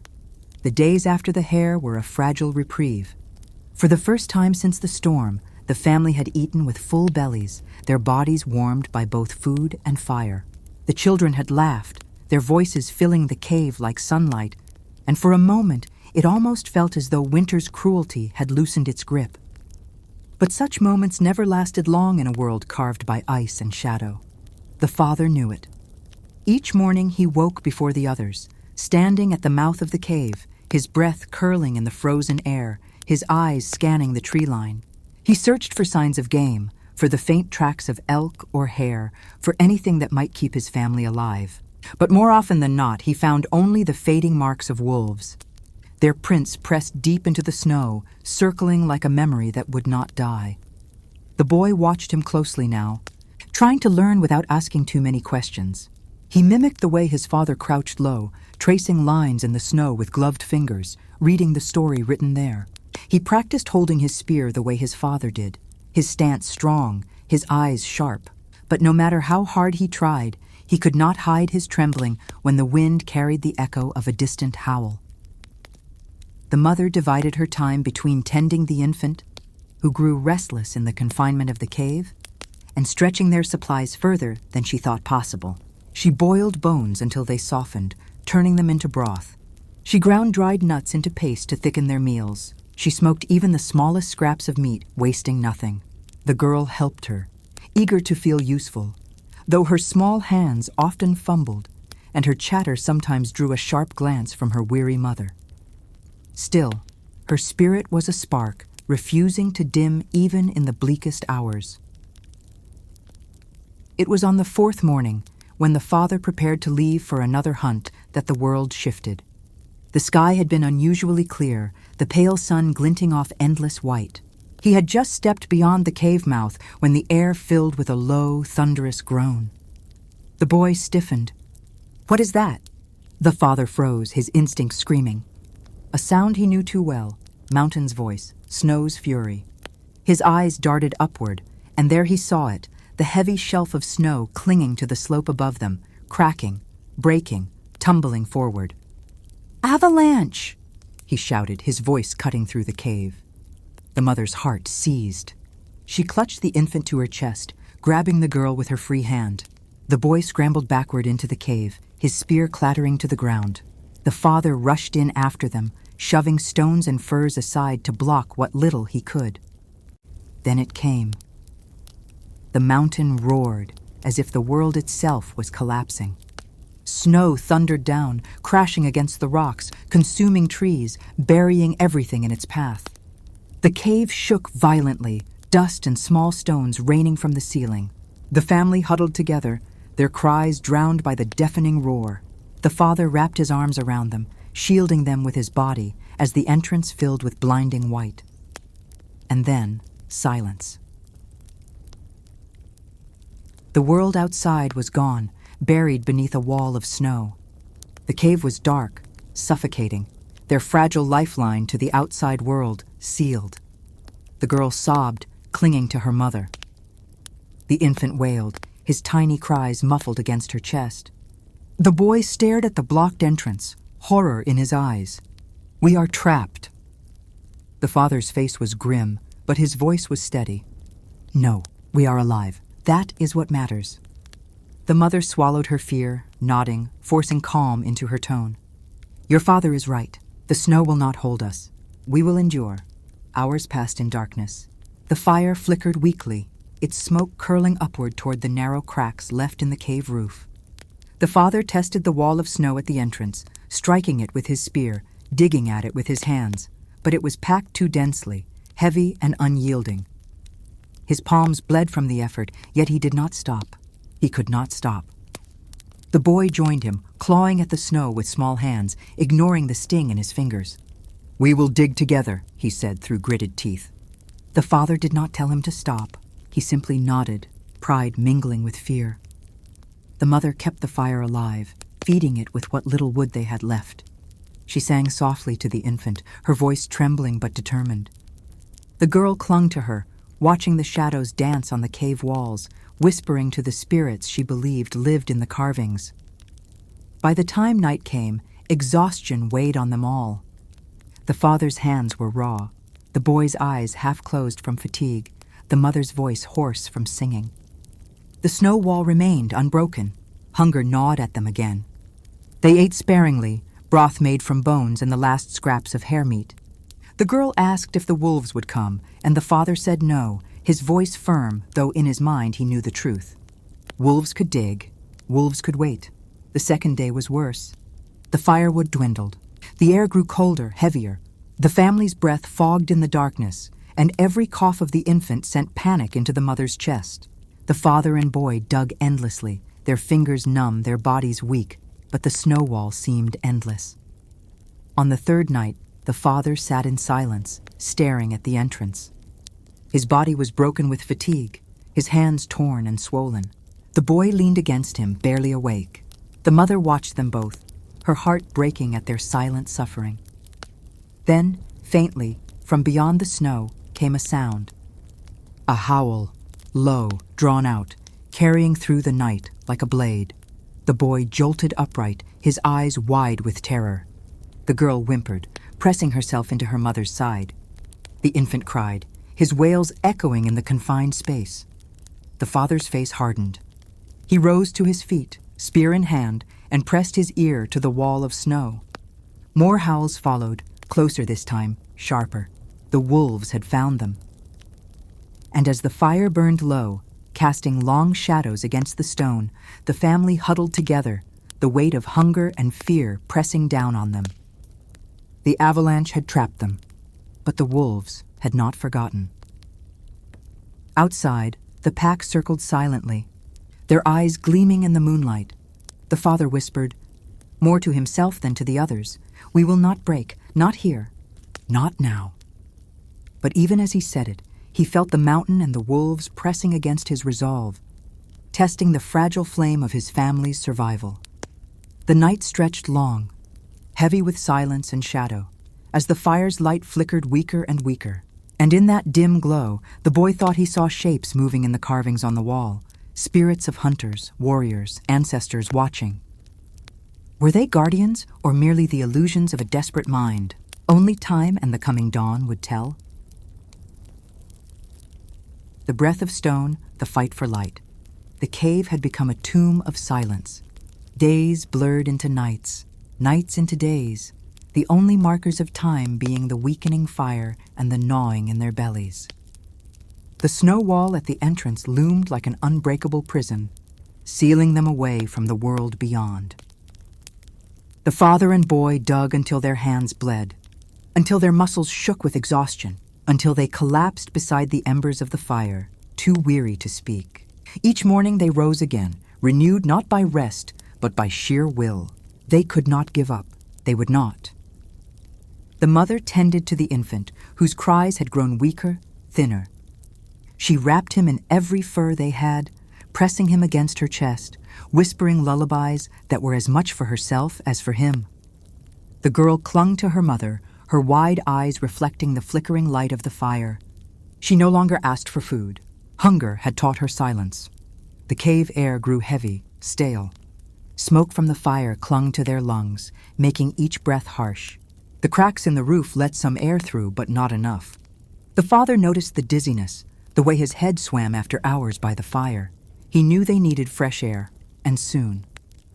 On the sixth day, as the boy clawed at the snow with numb hands, he collapsed forward, his chest heaving, his lips blue. The father pulled him back, holding him close, fear stabbing his heart. "Enough," he whispered. "Rest." The boy shook his head weakly. "If I stop, we will never get out." "You are my son," the father said, his voice firm, his eyes fierce. "You will not die in the dark.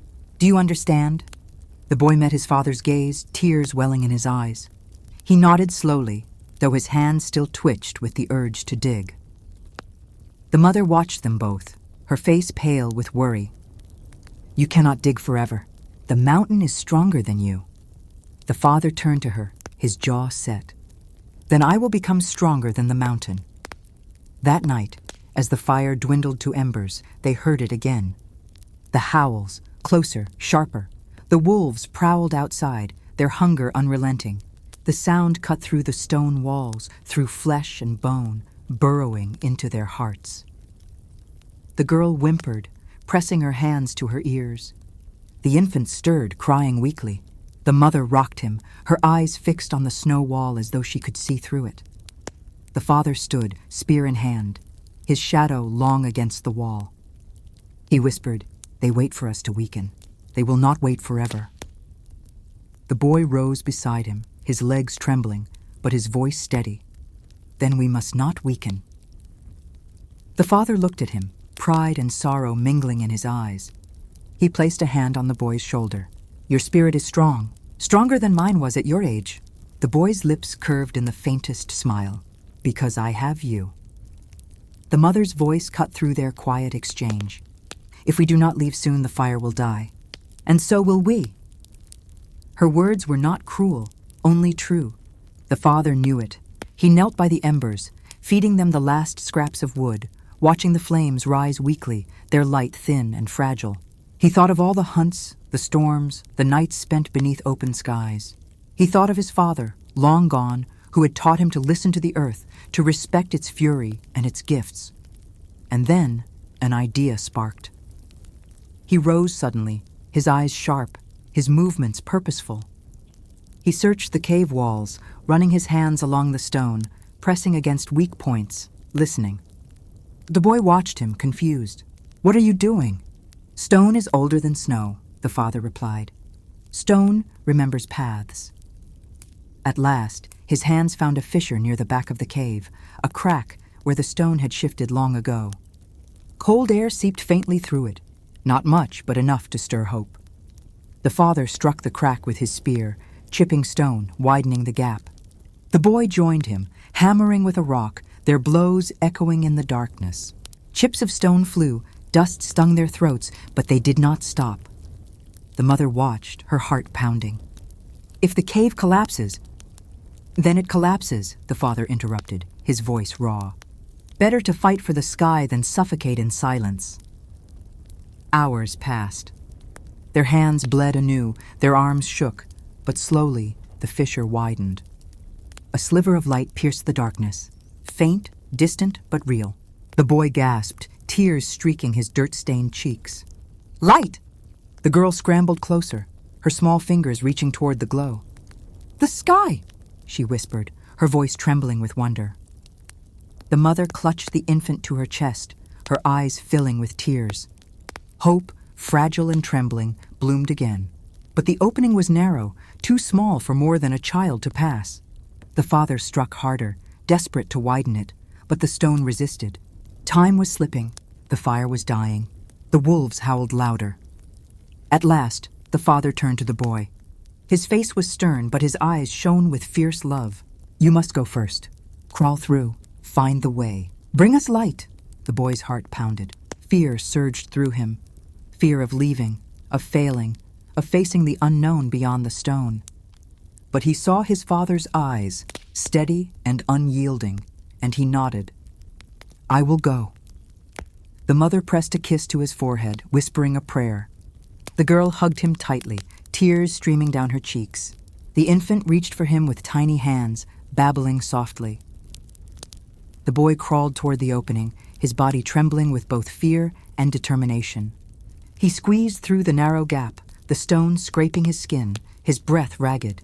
Darkness gave way to faint light, cold air rushing against his face. He pushed harder, wriggling, clawing, until at last he tumbled out into the snow.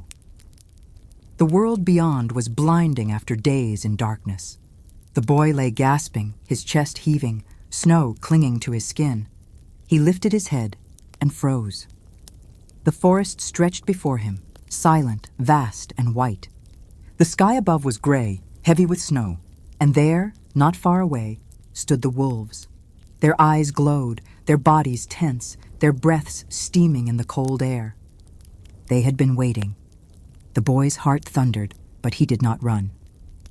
He rose slowly, gripping his spear with numb fingers, his legs shaking. Behind him, through the narrow gap, he heard his father's voice. "Stand tall, my son. Do not show fear." The boy lifted his spear. The wolves growled, circling, their hunger burning. The snow beneath his feet crunched as he steadied himself, the cold biting deep into his bones. He was small, weak, starving, but he was also his father's son. The fire in his chest burned brighter than the flames in the cave. The dance of survival was no longer his father's alone. It was his. The dance of shadows and teeth. The snow outside the cave stretched into an endless expanse of white silence, but it was not empty. The boy stood alone, his chest rising and falling in ragged breaths as the wolves gathered in a half-circle before him. Their eyes glowed amber in the pale light, unblinking, patient, feral. The wind curled around them, carrying the stench of hunger, the sharp tang of blood from some distant kill. Behind him, the narrow fissure in the stone whispered faint sounds, his father's voice echoing through the crack, steady and fierce. "Stand tall. Do not show fear." The boy's hands trembled, but he lifted his spear higher, gripping it as tightly as his frozen fingers allowed. His breath steamed in the cold air, and each exhale seemed to draw the wolves closer. They did not lunge, not yet. They circled slowly, their paws silent on the snow, their tails low, their hackles raised. They were testing him, measuring him, deciding whether he was prey or predator. Inside the cave, the family waited in agonizing silence. The mother clutched the infant close, rocking gently though her own body shook. The girl pressed her ear to the crack, whispering, "I hear them. I hear the wolves." Her wide eyes glistened with fear. The father crouched near the opening, his spear poised, his body coiled like a spring.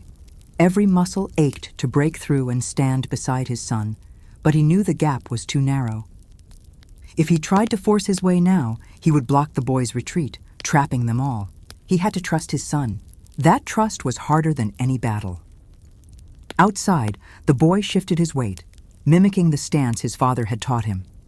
Knees bent, feet firm in the snow, spear angled forward. He swallowed the terror clawing at his throat. His stomach roared with hunger. His arms throbbed from days of digging. But in this moment, he felt something else too. A strange, fierce fire inside him. The largest wolf stepped forward, its breath steaming from its jaws, lips curling to reveal yellowed teeth. Its eyes locked on the boys, and the world narrowed to just the two of them, hunter and hunted. The boy gritted his teeth, forcing his legs not to buckle, his voice not to tremble. He whispered to himself, words his father had said many times, "The earth gives. The earth takes. Stand strong as the stone. Strike swift as the hawk." The wolf lunged. The boy thrust the spear forward with all the strength in his small body.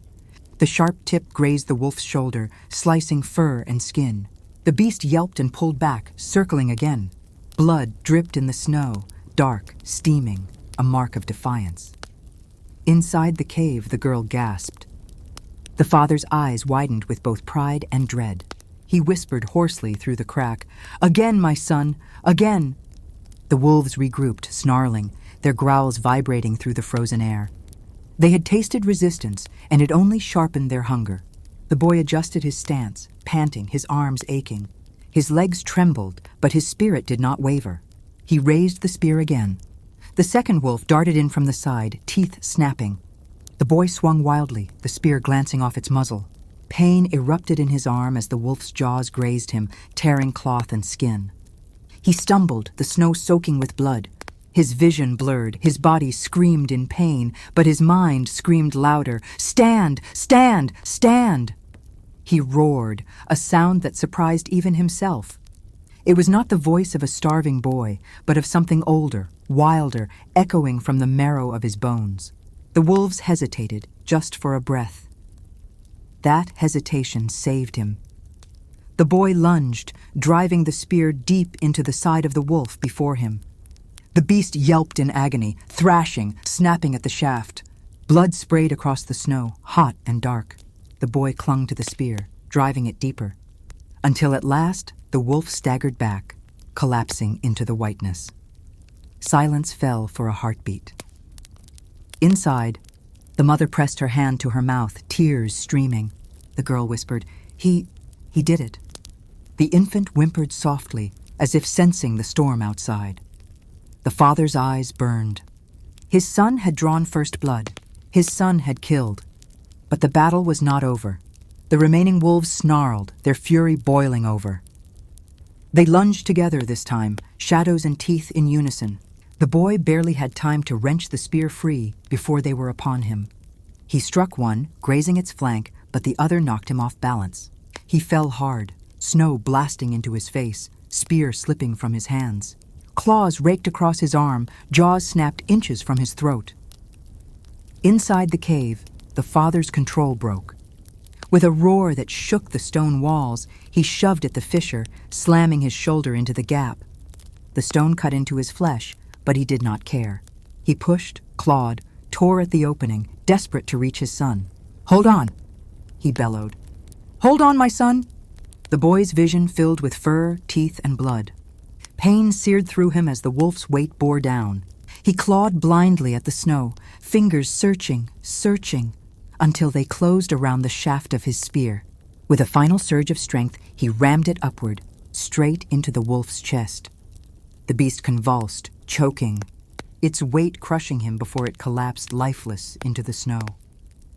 The boy shoved the carcass aside, gasping, his face streaked with blood and tears. His body shook violently, but he forced himself to rise, clutching the spear with trembling hands. Only 2 wolves remained now, circling warily. Their growls were deeper, more cautious. They had seen enough to know this prey was not weak. Inside the cave, the father had torn the fissure wider, his body wedged in the gap. His arms were bloodied, but his eyes blazed. "You are my son," he roared through the crack. "Show them the fire of our blood." The boy lifted the spear high, screaming with every ounce of strength left in him. His voice echoed across the snow, raw and primal.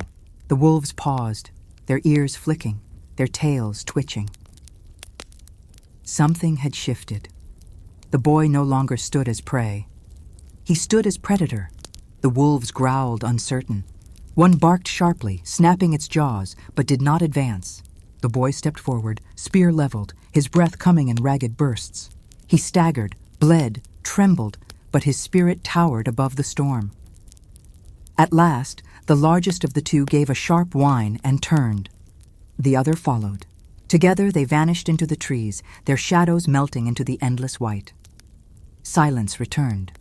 The boy swayed, his spear falling from his grasp. He collapsed to his knees in the snow, his chest heaving, his vision swimming. Behind him, his father's voice roared, his arms finally breaking through the fissure, reaching toward him. "You live! You live, my son." The boy lifted his head weakly, blood and snow clinging to his skin. He whispered, barely audible, "The light? The light is ours." And then he fell forward, unconscious, into his father's waiting arms. Healing in shadow, strength in snow. The boy's body lay crumpled in his father's arms as they staggered back through the narrow fissure into the warmth of the cave. Snow clung to his hair, mixed with blood and the filth of battle, but the fire inside the cave reached upward, flickering against the walls like a fragile promise. The father lowered him gently onto a bed of furs, his own muscles trembling with fatigue and relief.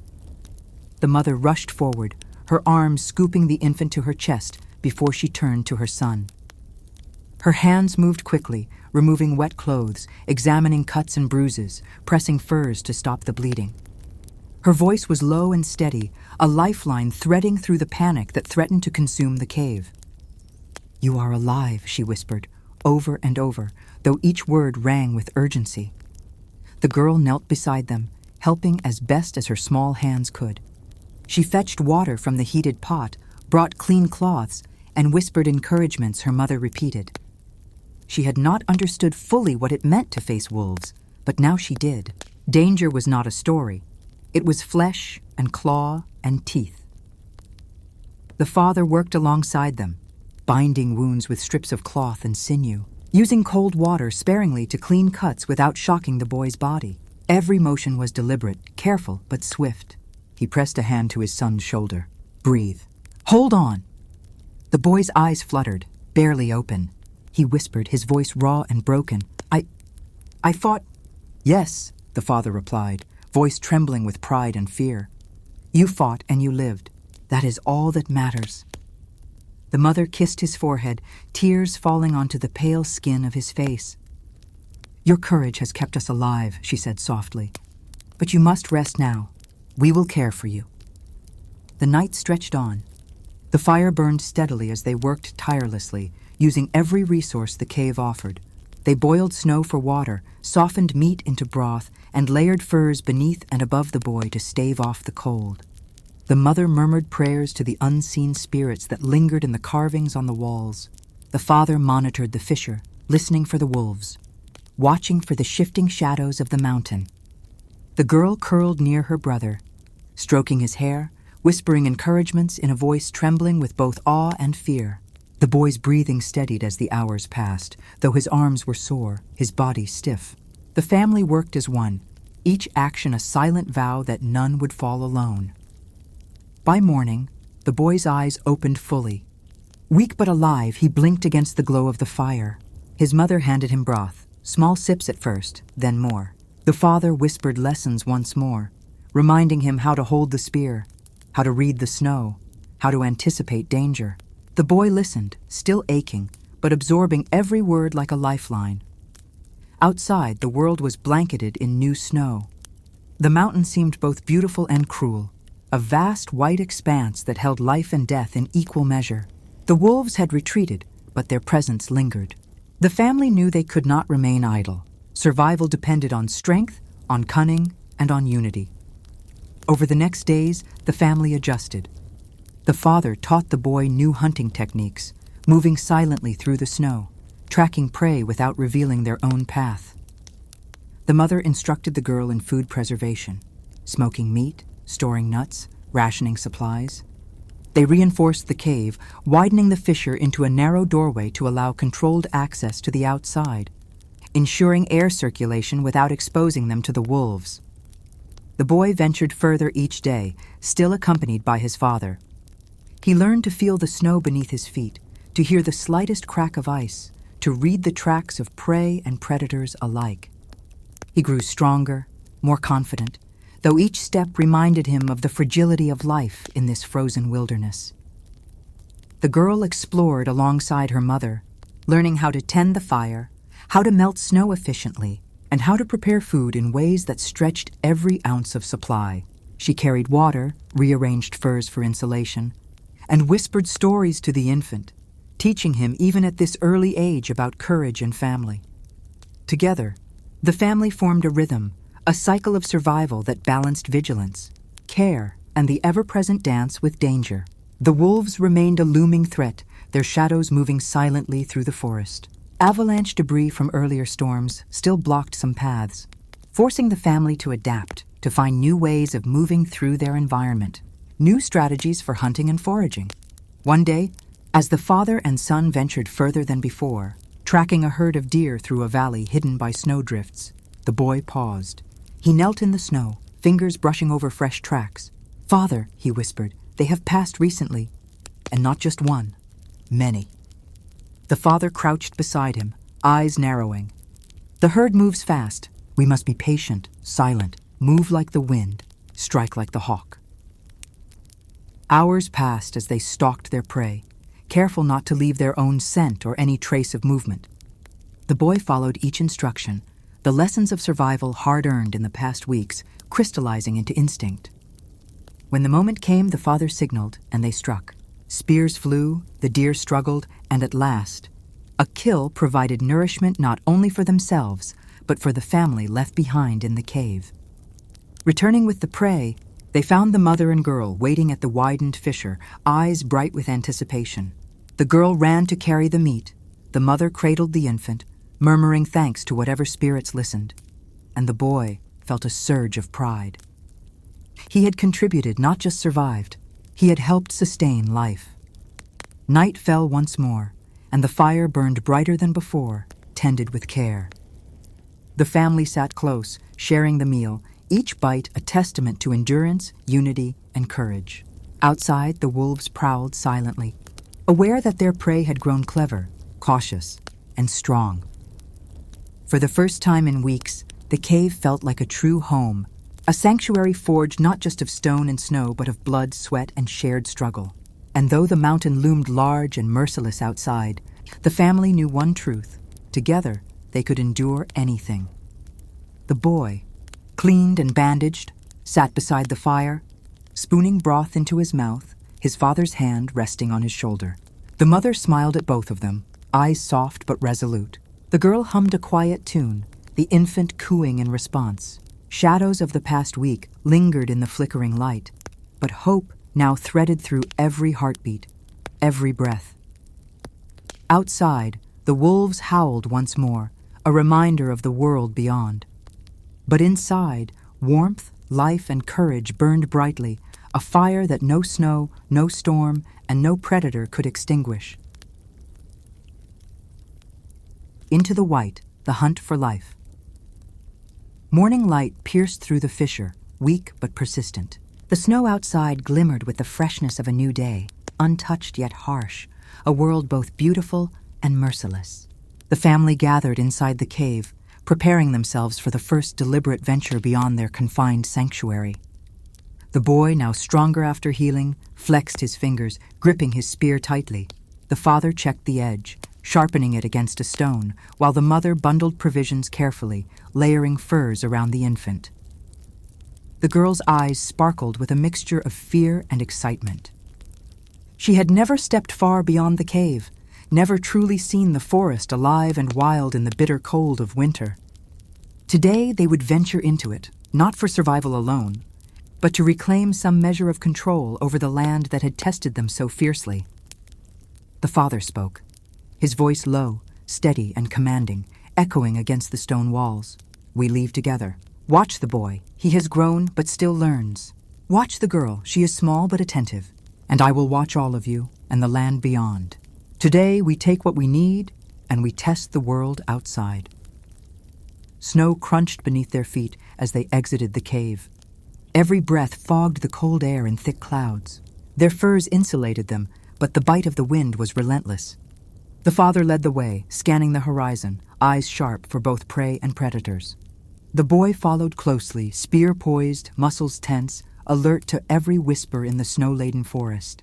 The mother carried the infant, while the girl stayed close to her side, hands clasped around a makeshift club in case danger struck. The terrain was uneven, a mixture of frozen earth and snowdrifts that shifted beneath their weight. They moved slowly, deliberately, leaving no mark if possible, careful not to attract attention from the wolves that still prowled beyond. The father's voice, quiet but firm, guided them. "Step lightly. Watch the tracks. The forest speaks if you listen." Hours passed in careful, methodical movement. They came upon a frozen stream, the surface slick and dangerous, but beneath it, traces of small game, hares and foxes, revealed themselves. The boy knelt to study the tracks, whispering observations to his father. 3 hares passed here last night. One turned east, the others continued north. The father nodded approvingly. "Good eye. Patience will provide more than force. We follow quietly. Do not rush the land." The boy mirrored his father's posture, moving with the careful stealth of a predator rather than a prey. His heart pounded with anticipation, the thrill of the hunt mingling with the deep fear of failure. Every snap of a twig, every shift in the wind heightened his senses. The mother and daughter moved cautiously behind, alert for any signs of the wolves or other threats. Their collective breath filled the stillness with a rhythm, each exhale and step synchronized with the snow beneath them. They felt both vulnerable and alive, suspended in the fragile balance between life and death. They reached a grove where the snow thinned and the trees clustered, providing some shelter. Here small birds hopped among the branches and tiny mammals scuttled across the ground. The father crouched low, pointing to subtle signs, a disturbed patch of snow here, a faint footprint there. He instructed the boy to ready his spear while he silently indicated the direction of the prey. Time seemed to stretch. The boy's muscles tensed, his fingers tightened around the shaft. A hare emerged cautiously from behind a tree, its fur blending almost perfectly with the snow. He held his breath, waiting for the exact moment when the hare would step into the open. Then, suddenly, the world erupted. The hare bolted, startled by a snapping branch, but the boy reacted instinctively. He lunged, thrusting his spear with precise timing. The spear struck true, the hare collapsed, life fading quickly. The boy exhaled, relief and pride flooding him simultaneously. The father approached, placing a hand on the boy's shoulder. "Well done. You see now the reward of patience, the gift of precision."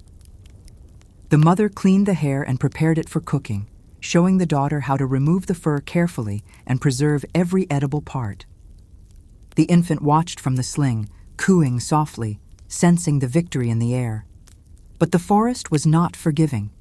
As they prepared the meal, distant howls carried across the snow.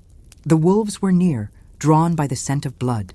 The father stood immediately, scanning the tree line, his body coiled, ready to strike. "Stay close. They will test us, but we will not flee." The boy rose, spear ready, eyes meeting his father's. He understood the gravity. These were not the playful hares they hunted for sustenance. These were apex predators, aware, intelligent, and deadly. He felt the same fear as before, but now it was tempered by skill, by knowledge, by the bond with his family. The wolves emerged, circling at the edge of the grove, cautious, calculating. The father moved forward, signaling the boy to flank from one side while he advanced from the other. Together, they formed a line of defiance, unbroken and resolute. The wolves lunged in a coordinated attack. The boy dodged, parried, and thrust his spear, following the precise lessons of the past weeks. One wolf fell, another retreated, cautious now, recognizing the strength of the family united. Inside the grove, the mother and daughter remained vigilant, ready to strike if the wolves attempted to reach the fire or the cooked meat. The infant remained quiet, wrapped warmly, a fragile life protected amidst the violence surrounding them. Hours of tension passed, the wolves finally retreating into the tree line, leaving the family victorious but wary. The father exhaled slowly, his body trembling from the adrenaline and the exhaustion of maintaining vigilance.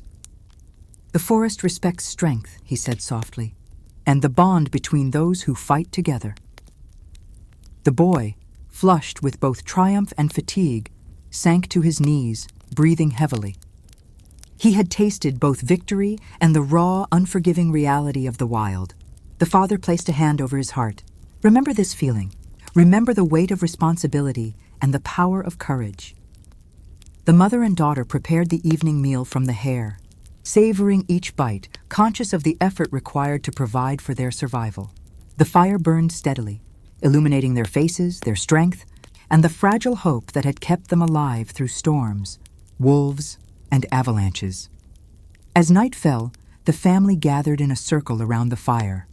The snow outside lay untouched, vast and silent, but inside, warmth, unity, and the hard-earned confidence of survival glowed fiercely.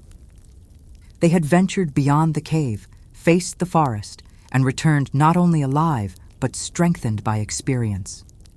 Tomorrow would bring new challenges. The mountain would shift, new snow would fall, prey would move, and predators would hunt. But for now, they had triumphed together, each member of the family learning, growing, and proving the resilience that would define their days ahead. The boy, exhausted yet emboldened, looked at his father. "We can do this," he whispered. "Yes," the father replied, voice soft but resolute. "Together, we always can." And beneath the stars, above the frozen expanse of the forest, a family's courage burned brighter than the cold, brighter than fear, brighter than the shadow of the wolves. Into the unknown, the test of ice and shadow. The morning broke with the faint, muted light of winter struggling to pierce the dense cloud cover. The snow lay thick across the forest, undisturbed save for the tracks the family had left the day before. Today, the world outside the cave was no longer a mere extension of their sanctuary. It was a vast, uncharted wilderness, alive with both opportunity and peril. The father led the way, the boy beside him, spear ready, senses alert to every shift in the wind and movement among the trees. Behind them, the mother carried the infant carefully, while the girl walked close, alert and vigilant. Their footsteps, though cautious, left a trail of determination across the untouched snow. The terrain became more treacherous with every step. Snowdrifts rose like frozen waves, bending the trees beneath their weight. Hidden beneath the powdery white surface, ice patches threatened to betray their footing. The boy slipped once, catching himself against a tree, and the father tightened his grip on the spear, steadying his son. "The forest teaches humility," he murmured, voice calm but firm. "Respect the land, and it may spare you." Hours of careful navigation brought them to a frozen river, its surface opaque and threatening. The father examined it, prodding the ice with a stick. Beneath, the current moved stealthily, whispering of hidden danger. "We cross here," he decided, pointing to a narrow stretch where the ice appeared thickest. The boy led, balancing with careful steps, muscles taut with concentration. The mother followed, careful to shield the infant from the biting wind, while the girl mirrored every movement, learning to trust the instincts her father had taught them. As they reached the opposite bank, the forest thickened. Shadows hung heavy beneath the bare branches, and the silence was almost complete, broken only by the occasional snapping of a twig beneath an unseen animal. The father paused, listening, eyes narrowing as he studied the terrain. "Patience," he whispered to the boy. "We do not move recklessly. The land hides both life and death." Soon, signs of prey emerged. Small hoofprints partially covered by fresh snow, faint claw marks, and distant, almost imperceptible sounds of movement. The father signaled for silence. Every member of the family crouched low, breath held, eyes sharp. The boy mimicked his father, muscles coiled like a spring, spear ready. The girl pressed herself against her mother, observing, learning. The prey appeared, a herd of deer, cautious, sniffing the air, their ears twitching at every sound. The father instructed the boy to flank, to move with precision and patience. The boy obeyed, following the guidance he had received for weeks, every step calculated, every motion deliberate. His pulse raced, but his mind was calm, focused on the rhythm of survival. The hunt unfolded like a silent dance.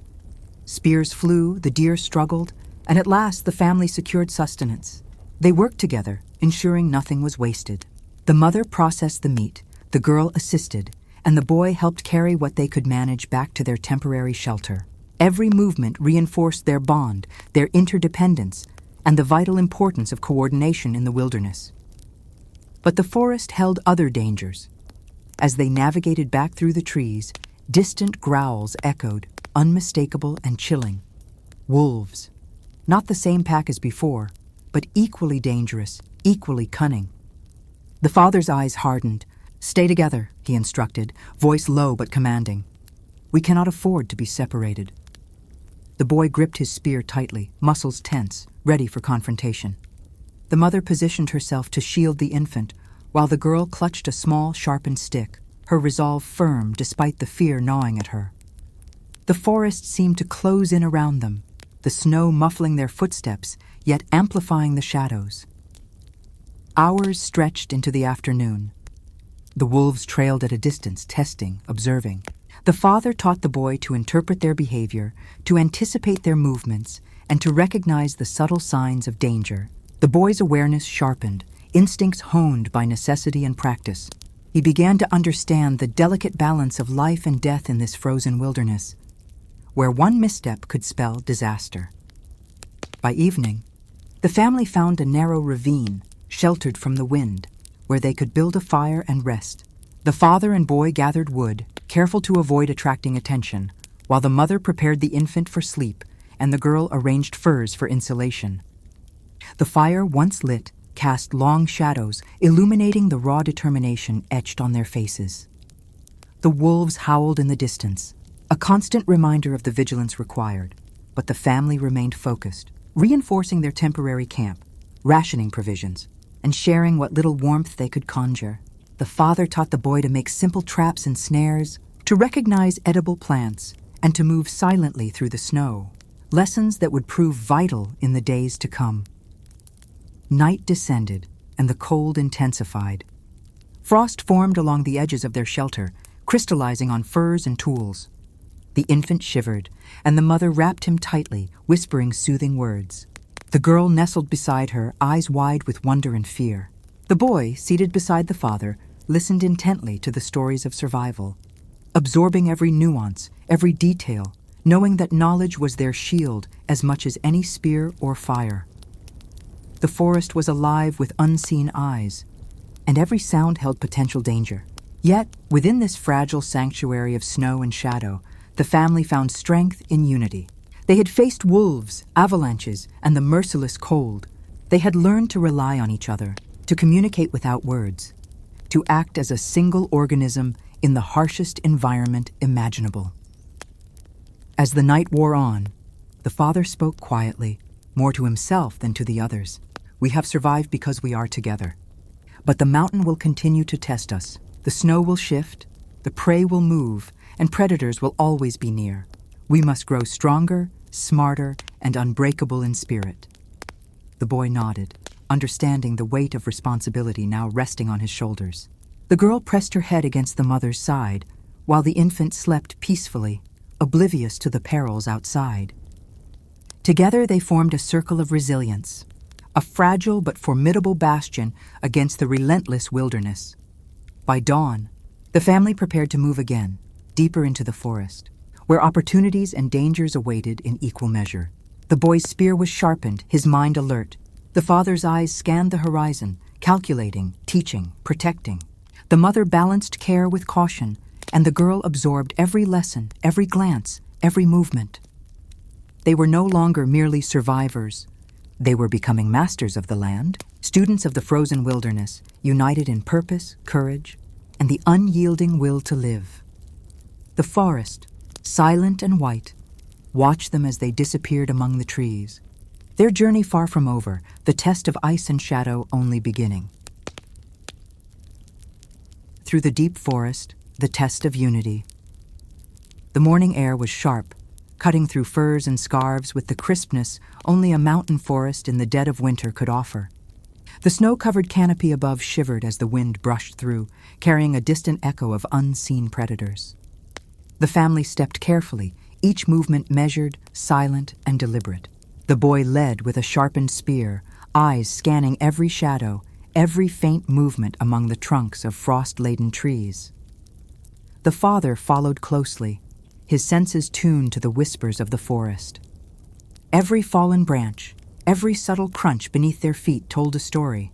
The presence of wolves, the passage of deer, the movements of smaller creatures. He guided the boy with subtle hand signals, teaching him the language of the wilderness without uttering words. The mother carried the infant snug against her chest, wrapped in layers of furs. The girl walked beside her, clutching a sharpened stick, alert, watching the patterns in the snow and the flicker of shadows on the white ground. The forest, though silent, was alive with movement beyond the visible. The rustling of small animals, the occasional distant call of birds, the faint but constant warning signals of predators. Hours passed as they moved cautiously through the dense trees. Snow clung to branches above, some sagging dangerously, ready to collapse under the weight of their frozen burden. The boy paused at a shallow depression in the snow, bending low to inspect faint tracks. "Hares," he whispered, voice hushed but excited. But larger footprints too.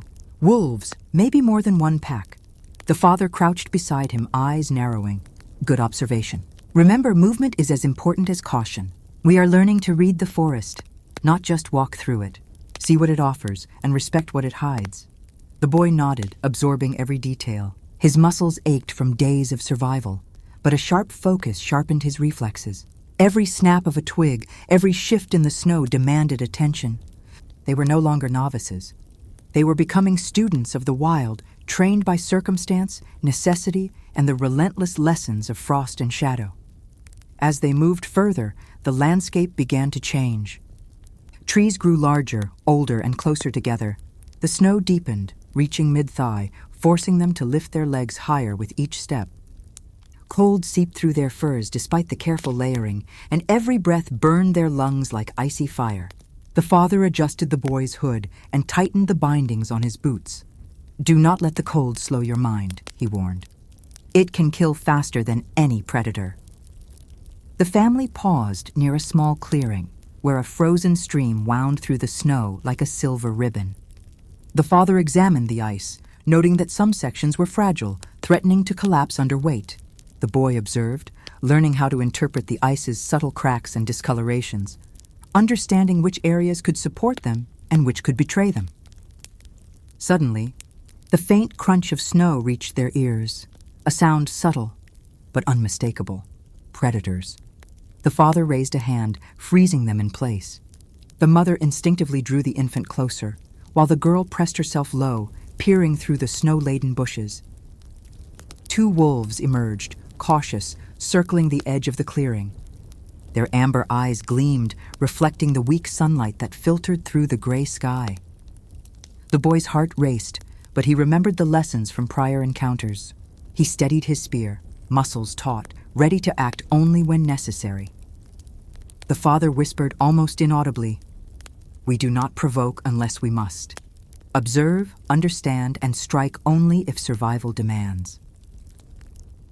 The wolves moved closer, their presence a shadowed pressure against the family's awareness. The boy mirrored his father's calm, focusing on every twitch of the wolves' ears, every flex of their claws against the snow. The tension was nearly unbearable, every second stretching endlessly. Then, as if by instinct, the wolves lunged, not immediately to attack, but to test. The boy stepped forward, spear ready. The father mirrored him, moving in tandem, forming an unbroken line of defense. The wolves snarled, claws scraping snow, teeth bared, eyes calculating. A battle of wills unfolded silently. The boy's determination, the father's experience, the wolves' primal hunger. Every movement mattered. A single misstep could end in death. The boy struck first, a swift thrust that drove a wolf back, testing its reaction. Another wolf circled, then lunged, and the father intercepted, using his strength and weight to divert the attack. The girl, observing closely, learned more in those tense minutes than weeks of verbal instruction. She understood instinctively the value of positioning, patience, and timing. Every breath they held, every step they made, became a lesson in survival. Hours of cautious movement and strategic engagement followed. The family's knowledge of the land, honed through previous days of hardship, allowed them to navigate safely. The wolves eventually retreated, discouraged by the family's unity and resolve. Their howls echoed through the forest, a distant, chilling reminder that danger was never far. The family continued deeper into the forest, moving with purpose, collecting small game, gathering firewood, and identifying edible plants. They made temporary shelters, simple yet effective, using fallen branches and snow to create windbreaks, conserving heat and reducing exposure. Each task reinforced their cooperation, trust, and reliance on one another. Night fell, the cold intensifying. Frost formed along their temporary shelters, and the wind howled through the trees. The mother huddled the infant close, murmuring soothing words. The girl arranged furs and firewood with precision, while the father and boy patrolled the perimeter, ensuring safety. Through the long, bitter night, the family survived, each challenge a test of resilience, unity, and courage. They learned the language of the snow, the rhythm of the wind, and the subtle movements of predators. Every step, every decision, every breath was an exercise in mastery of their harsh environment. By dawn, they were ready to move again, stronger and wiser. The boy's skills had sharpened, the girl's awareness had expanded, and the parents' guidance ensured that the family remained a cohesive, formidable unit. The forest, though perilous, had begun to recognize their presence, not as prey, but as an intelligent, adaptable force capable of enduring its harshest trials. The journey through the deep forest had only just begun. Snowdrifts, predators, hidden dangers, and the unrelenting cold would continue to challenge them. But together, as a family bound by love, trust, and the will to survive, they moved forward, resilient, vigilant, and unbroken, ready to face the unknown trials ahead. The mountain's trial, winds of ice and shadow. The sun rose weakly over the horizon, a faint pale glow struggling to pierce the thick veil of clouds that hung heavy over the snow-laden mountains. The wind howled across the peaks, carrying with it a piercing chill that cut through even the thickest layers of fur and cloth. The family emerged from their temporary shelter, stepping cautiously onto the hardened snow that glistened under the fragile light. The father led the way, spear in hand, scanning the terrain for both prey and potential danger. The boy walked beside him, spear poised, eyes sharpened by weeks of learning to read the land. Behind them, the mother carried the infant, swaddled in furs while the girl followed closely, clutching a sharpened stick and occasionally pausing to inspect the ground for tracks or signs of movement. Today's journey would take them higher into the mountains, where the snow grew deeper and the air thinner. The terrain was treacherous, with hidden crevices and patches of ice that threatened to break under the slightest weight. Every step demanded careful attention, each movement deliberate. The father signaled for caution, reminding the boy of every lesson learned: patience, observation, and respect for the unpredictable land. As they climbed, the wind grew stronger, whipping through the trees with a ferocity that rattled the branches and carried the faint sound of avalanches in the distance. The family huddled close, moving as a single unit, each member attuned to the other's presence. The boy felt the weight of responsibility pressing on him more than ever. He knew that one misstep, one lapse in judgment, could imperil them all. Hours passed, and the family reached a high ridge where the view of the valley below was obscured by swirling clouds of snow. Here the father paused, scanning the horizon. "We must find shelter soon," he said, voice low but firm. "The wind grows stronger, and a storm is approaching. There may be prey, but survival must come first." The boy nodded, understanding that the hunt today would be as much about endurance as about food. The family pressed forward, navigating through drifts of snow that reached above their knees. Every step was an effort, every breath a struggle, yet they continued, driven by the necessity of survival and the knowledge that retreat was not an option. Suddenly, a sharp, chilling crack echoed through the mountains, a warning of shifting ice, a precursor to danger. The father froze, signaling for silence. The family stopped, ears straining. In the distance, a section of snow-laden cliff gave way, sending a cascade of ice and snow tumbling down toward the valley below. The sheer power of the avalanche was terrifying, and the family instinctively huddled together, moving cautiously away from the edge. The boy's heart pounded, adrenaline flooding his veins. He glanced at his father, who whispered, "We survive by respecting the mountain. Never underestimate its power." The boy understood. Nature was not merely an obstacle. It was a teacher, harsh and unforgiving. After moving a safe distance, the family descended into a narrow ravine, seeking shelter behind a cluster of rock formations that jutted out from the snow. Here, the wind's fury was lessened, though the cold remained merciless. The mother and girl quickly prepared a small fire using gathered twigs and branches, while the father and boy inspected the surrounding area for signs of prey or other dangers. As the fire crackled, casting long shadows against the snow-covered rocks, the boy noticed fresh tracks, large, deliberate footprints that did not belong to deer or hares. Wolves. A new pack, larger and more cautious than the ones they had encountered before, was nearby. The father signaled for silence, and the family watched, waiting for the predators to reveal their movements. Hours of tense observation followed. The wolves circled at a distance, testing the family's presence, evaluating whether they were prey or a threat. The boy's heart raced, but he remembered his training. He adjusted his stance, gripping his spear tightly, every muscle coiled and ready. The father whispered, "Do not strike unless absolutely necessary. Let them reveal themselves, but always be prepared." Eventually, the wolves moved on, but the encounter left the family vigilant. They knew that the higher mountains were not merely hunting grounds. They were battlegrounds where survival required skill, courage, and unyielding cooperation. The boy understood that the mountain demanded both patience and decisive action, a lesson that would be tested repeatedly in the days to come. By evening, the family had descended slightly, finding a small, sheltered plateau where they could rest and prepare for the night. The boy helped the father gather firewood, stacking it carefully to shield the flames from the wind. The mother and girl arranged furs for insulation, ensuring that the infant would remain warm through the long, bitter night. The fire, though small, became a beacon of life in the relentless cold. Around it, the family shared food, speaking in whispers, conserving energy while maintaining vigilance. The boy, exhausted but alert, reflected on the day's trials. The avalanche, the hidden dangers in the snow, the watchful eyes of predators. Each challenge had tested them, pushed them to their limits, and strengthened their bond as a unit. Night deepened, and the cold intensified. Frost formed along the edges of their temporary shelter, icicles hanging from the rock formations like frozen daggers. The wind's howl grew louder, penetrating the shelter despite their careful arrangements. The father stood watch, spear in hand, eyes scanning the horizon.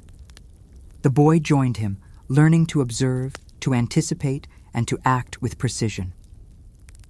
Throughout the long night, the family maintained their vigilance. The mother murmured soothing words to the infant, while the girl adjusted furs and firewood, learning the importance of preparation and foresight. The boy, sitting beside his father, absorbed every detail, understanding that survival was a combination of skill, awareness, and unity. By dawn, the storm had passed, leaving the mountains glistening under a pale, fragile sun. The family emerged from their shelter, weary but resolute. The boy tightened his grip on his spear, ready for the challenges ahead. The father scanned the horizon, noting fresh tracks of prey and the faint marks of predators. The mother and girl prepared provisions, ensuring that they could continue their journey safely. The family had survived the mountain's trial, a test of ice, wind, and shadow. They had faced avalanches, hidden dangers, and the ever-present threat of predators. Yet, through vigilance, skill, and unbreakable unity, they had endured. As they moved forward into the heart of the mountains, the boy realized that each day was a lesson, each step a measure of courage, and each challenge an opportunity to grow stronger. The forest and mountains demanded respect, patience and intelligence, and the family, bound together by love and necessity, was learning to meet those demands with determination and resolve. The journey was far from over. Snow-laden peaks, treacherous ravines, hidden predators, and the merciless cold awaited them. But the family, tempered by experience, strengthened by unity, and guided by courage, pressed onward, undaunted, vigilant, and ready for whatever trials the mountains would lay before them. Into the heart of ice, shadows, and survival. The day began under a sky veiled in thick gray clouds, the sun a pale disk struggling to pierce the frozen canopy above. The mountains loomed larger, their jagged peaks veiled in mist and drifting snow. The wind carried an unrelenting chill, slicing through the layers of fur and cloth like sharpened blades. Each step the family took left a precise imprint in the otherwise untouched snow, a fleeting testament to their passage in this vast, hostile wilderness. The father led, spear in hand, eyes sweeping the surroundings for signs of prey, predators, and unstable terrain.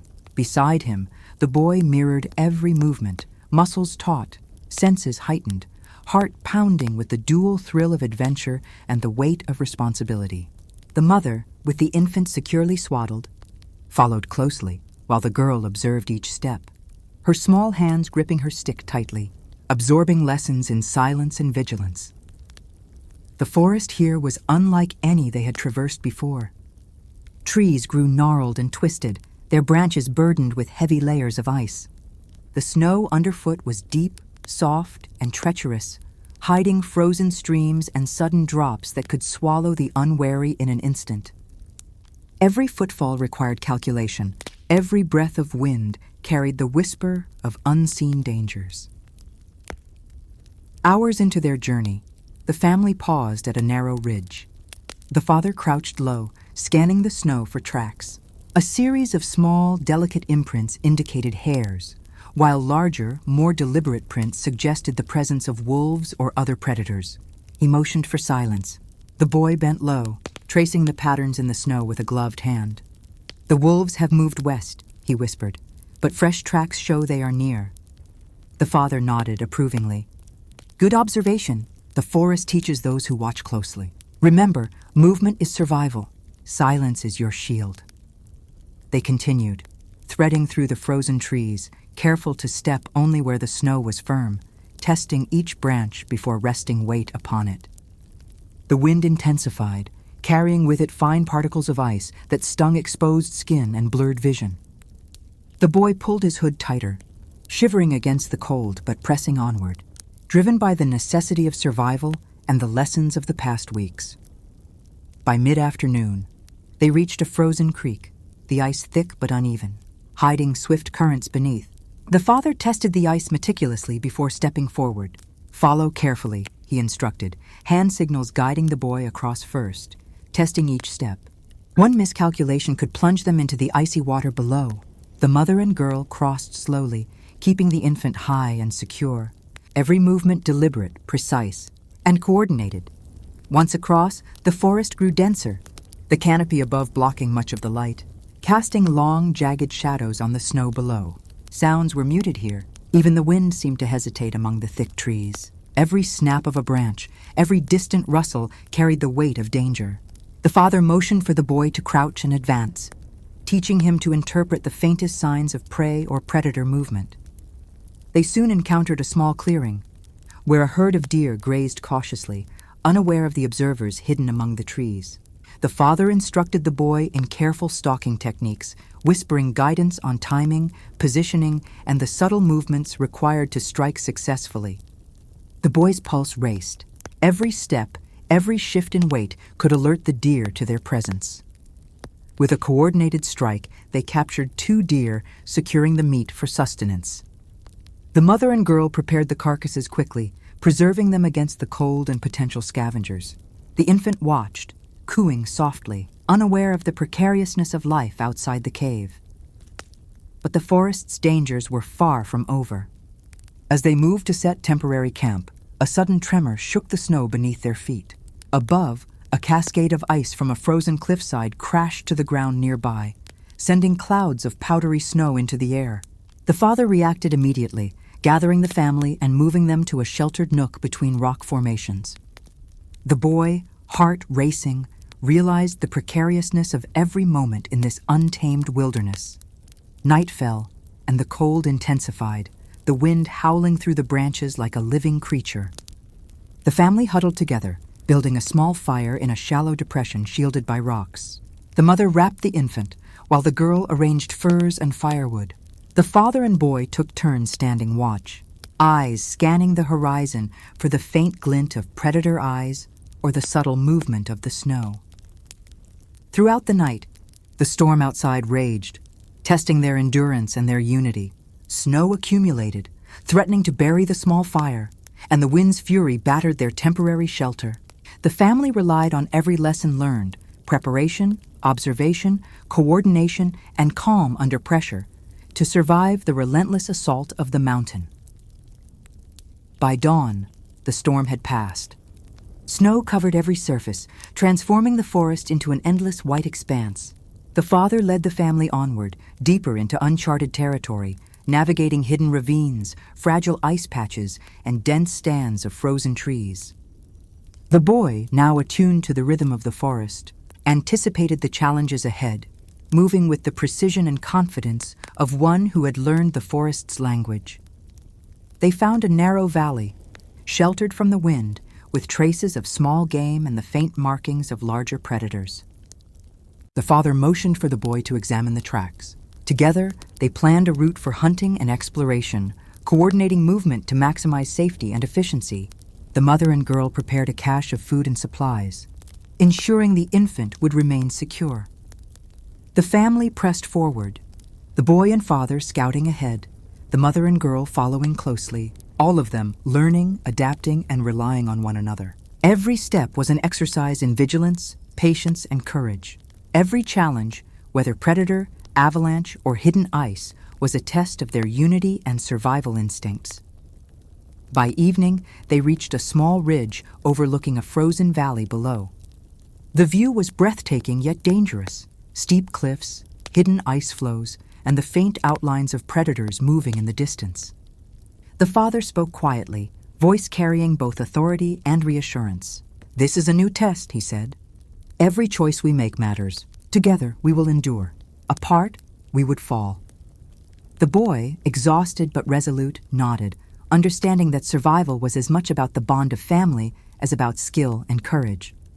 The mother and girl prepared the camp, ensuring warmth and safety for the infant, while the father and boy patrolled the ridge for potential threats. Night fell once more, cold and relentless, but the family remained vigilant, coordinated and unbroken.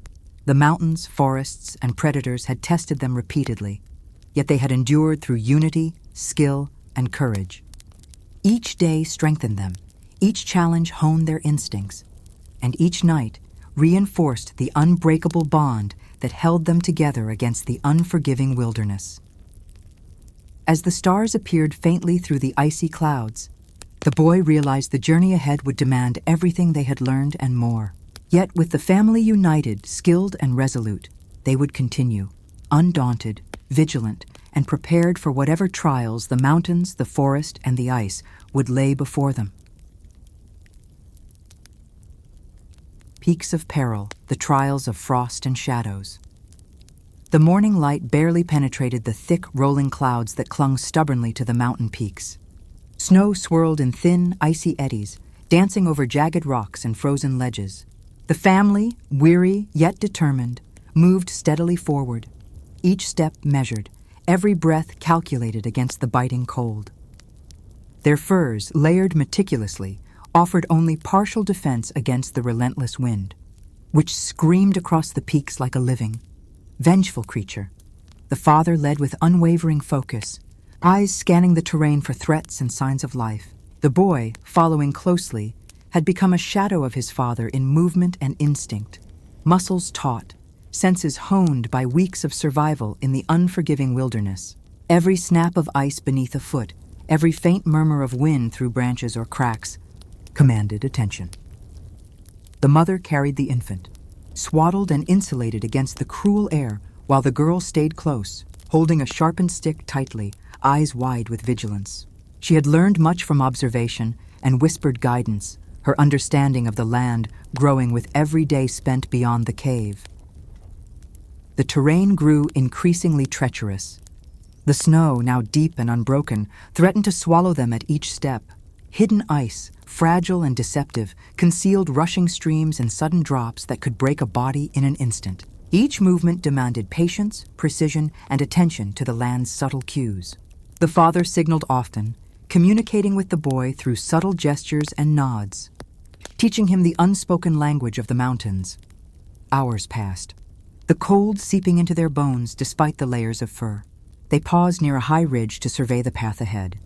Below, a frozen valley stretched out, dotted with skeletal trees and frozen streams. Signs of small game were evident, hair tracks. The faint marks of foxes, but larger predators lurked, their presence invisible yet palpable in the rhythm of the forest. The father crouched, motioning for silence. He studied the snow carefully, tracing faint impressions of a predator that had passed not long ago.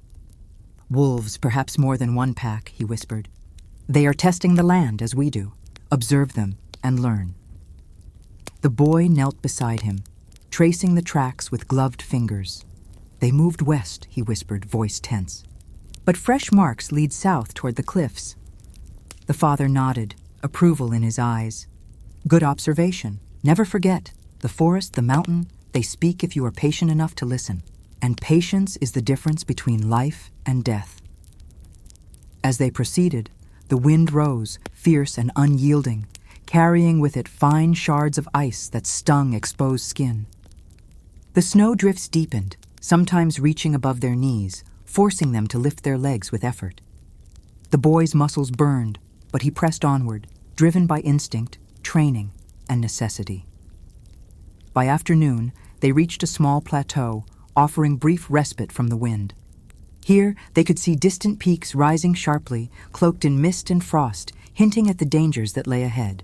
The father motioned for the boy to examine the plateau.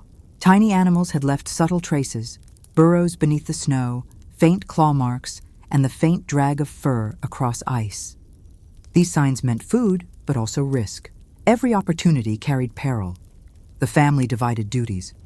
The father and boy scouted for hunting, moving carefully across the plateau to flush out small game. The mother and girl prepared the infant, ensuring warmth and security while maintaining vigilance over their surroundings. Together, they moved as a single disciplined unit, each aware of the other, each step synchronized to survival. The hunt yielded hares and a few small birds, enough to supplement their dwindling provisions. The mother and girl processed the meat swiftly, preserving as much as possible against the encroaching cold. Every task reinforced lessons learned: efficiency, resourcefulness, and cooperation in the unforgiving wilderness. But the mountain was not yet done testing them. As they navigated a narrow gorge, the earth trembled subtly beneath their feet. From above, a loose sheet of ice gave way, cascading down with deafening force. Snow, ice, and frozen rock barreled past, narrowly missing the family. The father acted instantly, directing the boy to a nearby overhang for shelter. The mother shielded the infant, while the girl ducked behind a rock. The avalanche passed, leaving a trail of destruction, but sparing the family. Breathless, shaken, but alive, they regrouped. The boy felt the raw power of nature in a way he never had before. The mountain's might indifferent to their presence, capable of ending life in a heartbeat. The father's calm steadied him. "Respect the mountain," he said quietly. "Fear is not weakness, but a guide. Learn it and survive." Night approached, and the cold intensified. The wind howled through the gorge like an unholy creature, threatening to extinguish their small fire. The father and boy stood watch, scanning the shadows for movement. Wolves prowled nearby, their eyes glinting faintly in the dying light. The mother and girl maintained the infant, huddled and insulated, whispering soothing words, though they themselves could feel the tension in the air. Hours passed. The fire sputtered, yet the family remained vigilant.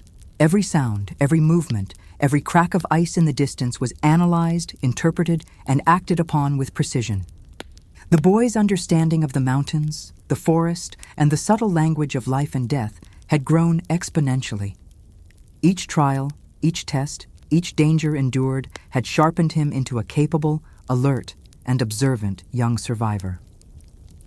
By dawn, the storm that had been gathering overnight began to break. The sky lightened, revealing the sheer expanse of mountains and valleys before them. The father led the family onward, navigating hidden ice, precarious ledges, and snow-laden trees. Every step remained a challenge, yet with each passing hour, the family's unity, skill, and vigilance carried them safely through. They reached a high ridge overlooking a frozen expanse. The view was both awe-inspiring and terrifying. Cliffs dropped sharply into deep valleys, hidden crevices threatened collapse, and predators moved silently across the snow. The father spoke softly, voice carrying the weight of authority and reassurance. "Here lies a new trial. Every decision, every movement matters. Together we survive. Divided, we perish." The boy, shivering but resolute, understood. Survival was no longer merely about skill or courage. It was about unity, foresight, and trust. The mother and girl prepared their temporary shelter, insulating against wind and cold, while the father and boy patrolled for threats, ensuring that the family remained a cohesive, formidable unit in the heart of the mountains. Night fell once more, merciless and frigid, yet the family endured. They had faced avalanches, hidden dangers, wolves, and the brutal cold. Every experience strengthened their bond, honed their skills, and deepened their understanding of the land that demanded respect and vigilance. As stars pierced the night sky, faint but steadfast, the boy realized that the mountains were not merely obstacles, they were teachers. Every challenge, every danger, every moment of fear or triumph was a lesson, and the family, united, was learning to master the unforgiving wilderness, one step, one breath, one heartbeat at a time. The journey ahead remained perilous, but the family, strengthened by trials, courage, and unwavering unity, pressed onward, undaunted, vigilant, and ready to face whatever the peaks, the ice, and the shadows would place in their path. The final heights, edge of survival. The day broke with a pale, brittle light filtering through the dense, rolling clouds that clung stubbornly to the jagged peaks. Snow swirled in thin, stinging eddies, painting the mountains in shades of gray and white, and the wind screamed across the ridges like a living predator. The family, weary from countless trials yet resolute, pressed onward, their movements deliberate, their eyes scanning the horizon for both sustenance and danger. The father led, spear in hand, muscles taut, senses sharpened by weeks of survival in the unforgiving wilderness. The boy moved beside him, mimicking every subtle gesture, every silent cue, absorbing lessons that had become instinct. Behind them, the mother carried the infant, wrapped securely in furs while the girl followed closely, her small stick clutched tightly, eyes alert to every shadow and movement. The terrain grew increasingly treacherous. Snowdrifts reached above the knees, concealing hidden ice and narrow crevices that threatened to swallow them without warning. Rocks jutted from the frozen ground, some slick with ice, others brittle and unstable. Every step demanded attention, precision, and coordination. The father gestured frequently, guiding the boy to test the ice and snow before advancing, teaching him to read the landscape like an open book. Hours passed, the cold biting through layers of furs, the wind stealing breath and warmth alike.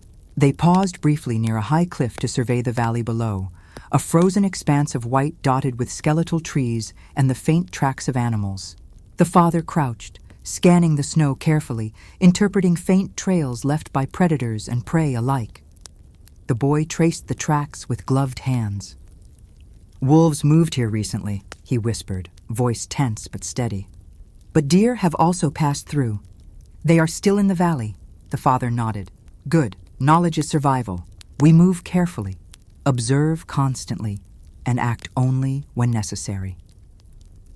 As they continued, the wind rose in sudden gusts, throwing fine shards of ice into their faces and obscuring the narrow path ahead. They navigated along a perilous ridge, toes probing the snow for hidden ledges and cracks. One false step could mean death.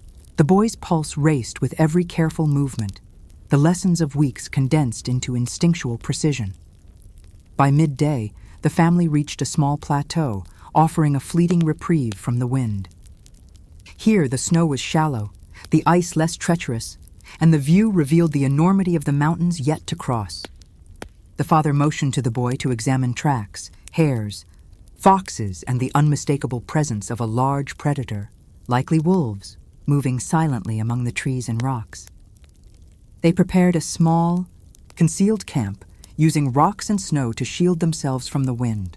The father taught the boy to improvise shelters with available materials, ensuring the infant remained warm and the girl could observe and learn.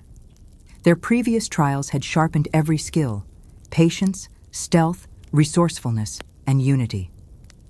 As they rested, a low rumble echoed through the mountains. The father froze, signaling for silence. From above, a massive sheet of snow and ice gave way, cascading down the mountainside with a deafening roar. The family reacted instantly. The mother shielded the infant, the girl ducked behind a rock, the boy and father moved to higher ground, pulling the family to safety. The avalanche passed, leaving a trail of destruction and snow-choked valleys. But the family remained intact, hearts pounding, bodies trembling from adrenaline and fear. The boy felt the mountain's power in a way he had never before. Nature was indifferent, merciless, yet instructive. The father whispered, "Survival requires respect. Fear guides action, not weakness." By late afternoon, they resumed their journey, navigating hidden ravines, fragile ice bridges, and dense stands of frozen trees. The boy's skills had sharpened to near instinct, his senses attuned to the slightest sound or movement. The father occasionally gestured for him to pause, observe, and interpret subtle signs, an overturned branch, faint paw marks, or the sudden stillness of prey. The family encountered their first significant prey of the day, a small herd of deer grazing near a ridge. The father instructed the boy in careful stalking techniques. Every step, every breath, every shift of weight had to be calculated. The boy's spear struck true, and the family secured sustenance while ensuring minimal disturbance to the surrounding environment. The mother and girl processed the meat efficiently, preserving it against the cold and potential scavengers. The forest, however, was never quiet.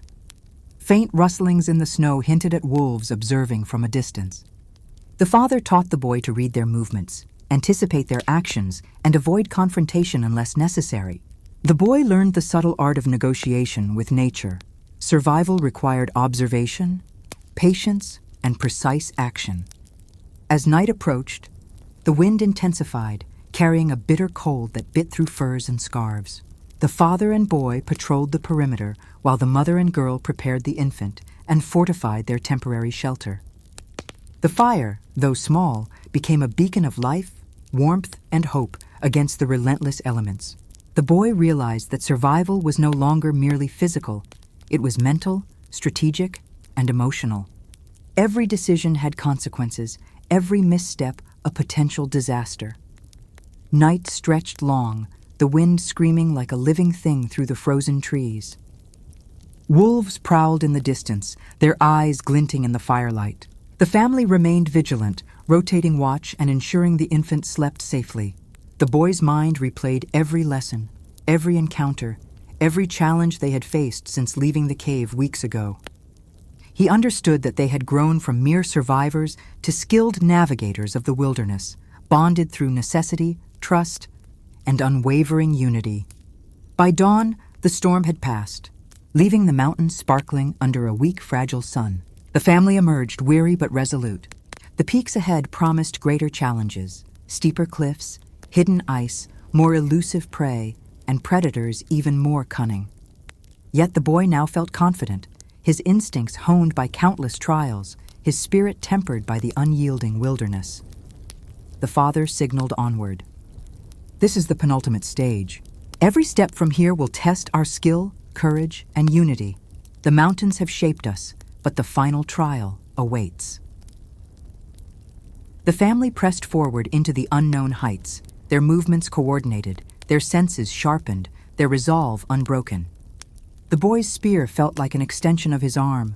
The girl's watchful eyes missed nothing, and the mother's calm provided a steady center for the family's cohesion.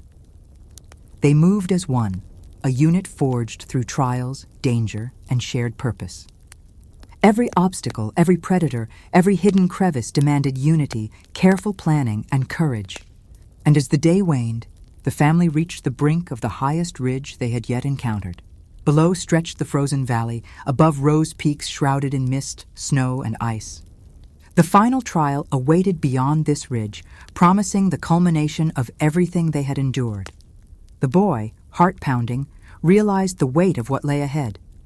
The family had endured storms, avalanches, wolves, and near-death experiences.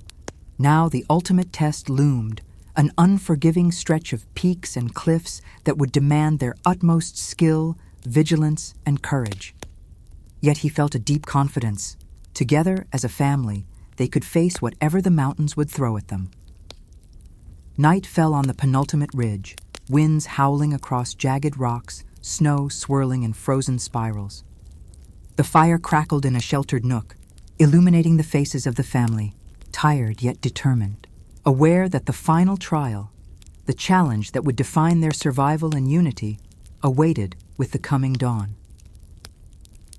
The mountains, indifferent and eternal, loomed above, ready to test them one last time before the story reached its ultimate conclusion. Summit of Survival, the final trial. The first light of dawn broke over the highest peaks, a faint pale glow that barely penetrated the thick veil of clouds clinging to the jagged summits. Snow swirled violently, carried by a relentless wind that screamed across the mountains like a living force.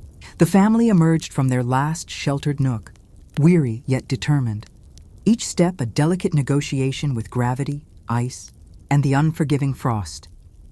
The father led, spear in hand, eyes sharp, body taut with the muscle memory built over countless weeks of survival. The boy moved alongside him, mimicking every movement, absorbing lessons that had become instinct. Behind them, the mother held the infant securely, layers of furs insulating the small life from the merciless cold, while the girl followed closely, clutching her stick, eyes wide, yet unflinching in the face of danger. The terrain was the harshest they had yet encountered. Snow drifts rose above their knees, concealing frozen crevices, hidden streams, and treacherous ledges. Rocks jutted unevenly, slick with ice, ready to break underfoot. Every step demanded care, every breath a measured effort. The father gestured frequently, guiding the boy through the subtle language of snow, ice, and wind, teaching him to interpret the mountain's whispers, cracks, shifts and murmurs of unseen threats. Hours passed, the cold gnawing at exposed skin, the wind threatening to sweep them off the ridge. They paused near a narrow pass, surveying a valley frozen under layers of ice and snow. Tracks of deer crisscrossed the expanse, but interspersed among them were the unmistakable marks of wolves, moving silently, deliberately, testing boundaries just as the family had been tested. The father crouched, scanning the valley, motioning for silence. "Observe everything," he whispered. "The mountain reveals its lessons only to those who watch." The boy leaned close, tracing faint paw prints and the drag of fur across ice. "The wolves are near, but the deer have moved east," he whispered. The father nodded approvingly. "Good, every detail matters. Every choice can mean life or death." They advanced with painstaking caution, testing each snow-covered step, feeling for hidden ice, listening to the subtle hum of the wind, the snap of branches, the distant muted cries of animals. They were not merely moving, they were navigating a living, breathing world, each element a variable in the equation of survival. By midday, they reached a ridge that narrowed to a knife-edge trail, the drop on either side sheer and merciless. The father instructed the boy to take slow, deliberate steps, testing every patch of snow for stability.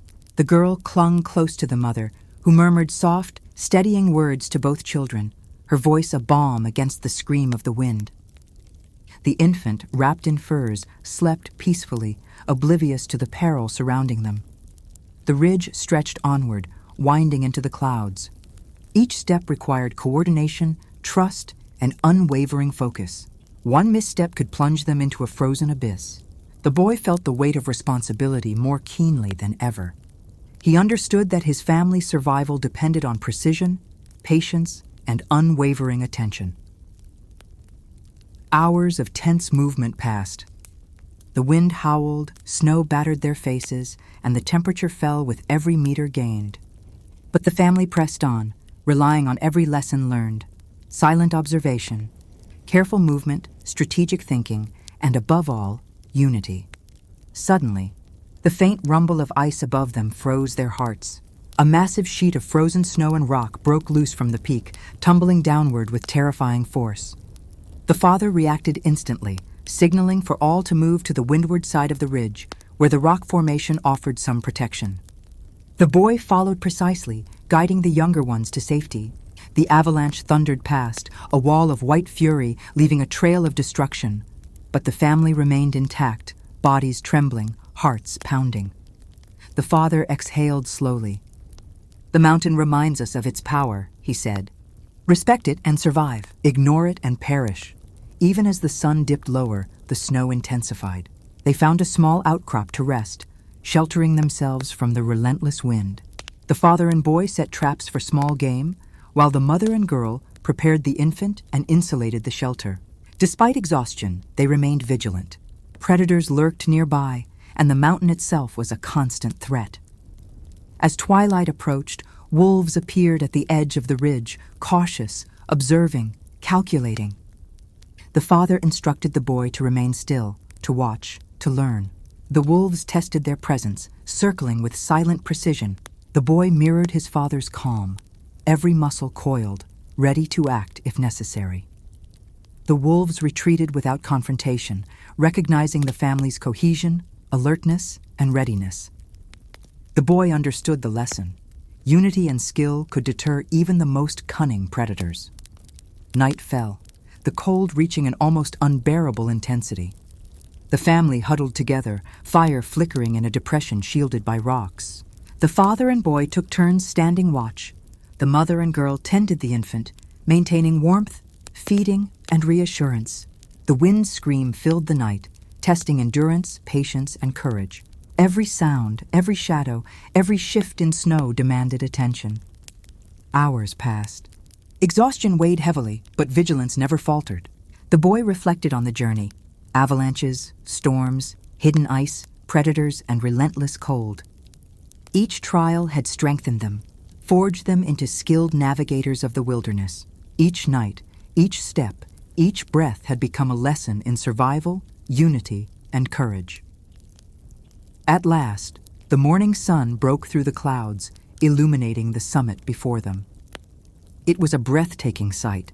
Peaks glistened under thin ice and snow, valleys stretched wide, and the distant forest lay blanketed in white. The father motioned forward. This is it, the final stage. Beyond this ridge, we claim mastery over our journey, over the trials, and over ourselves. Together, the family ascended, step by step, breath by breath, their unity unbroken, their determination unwavering.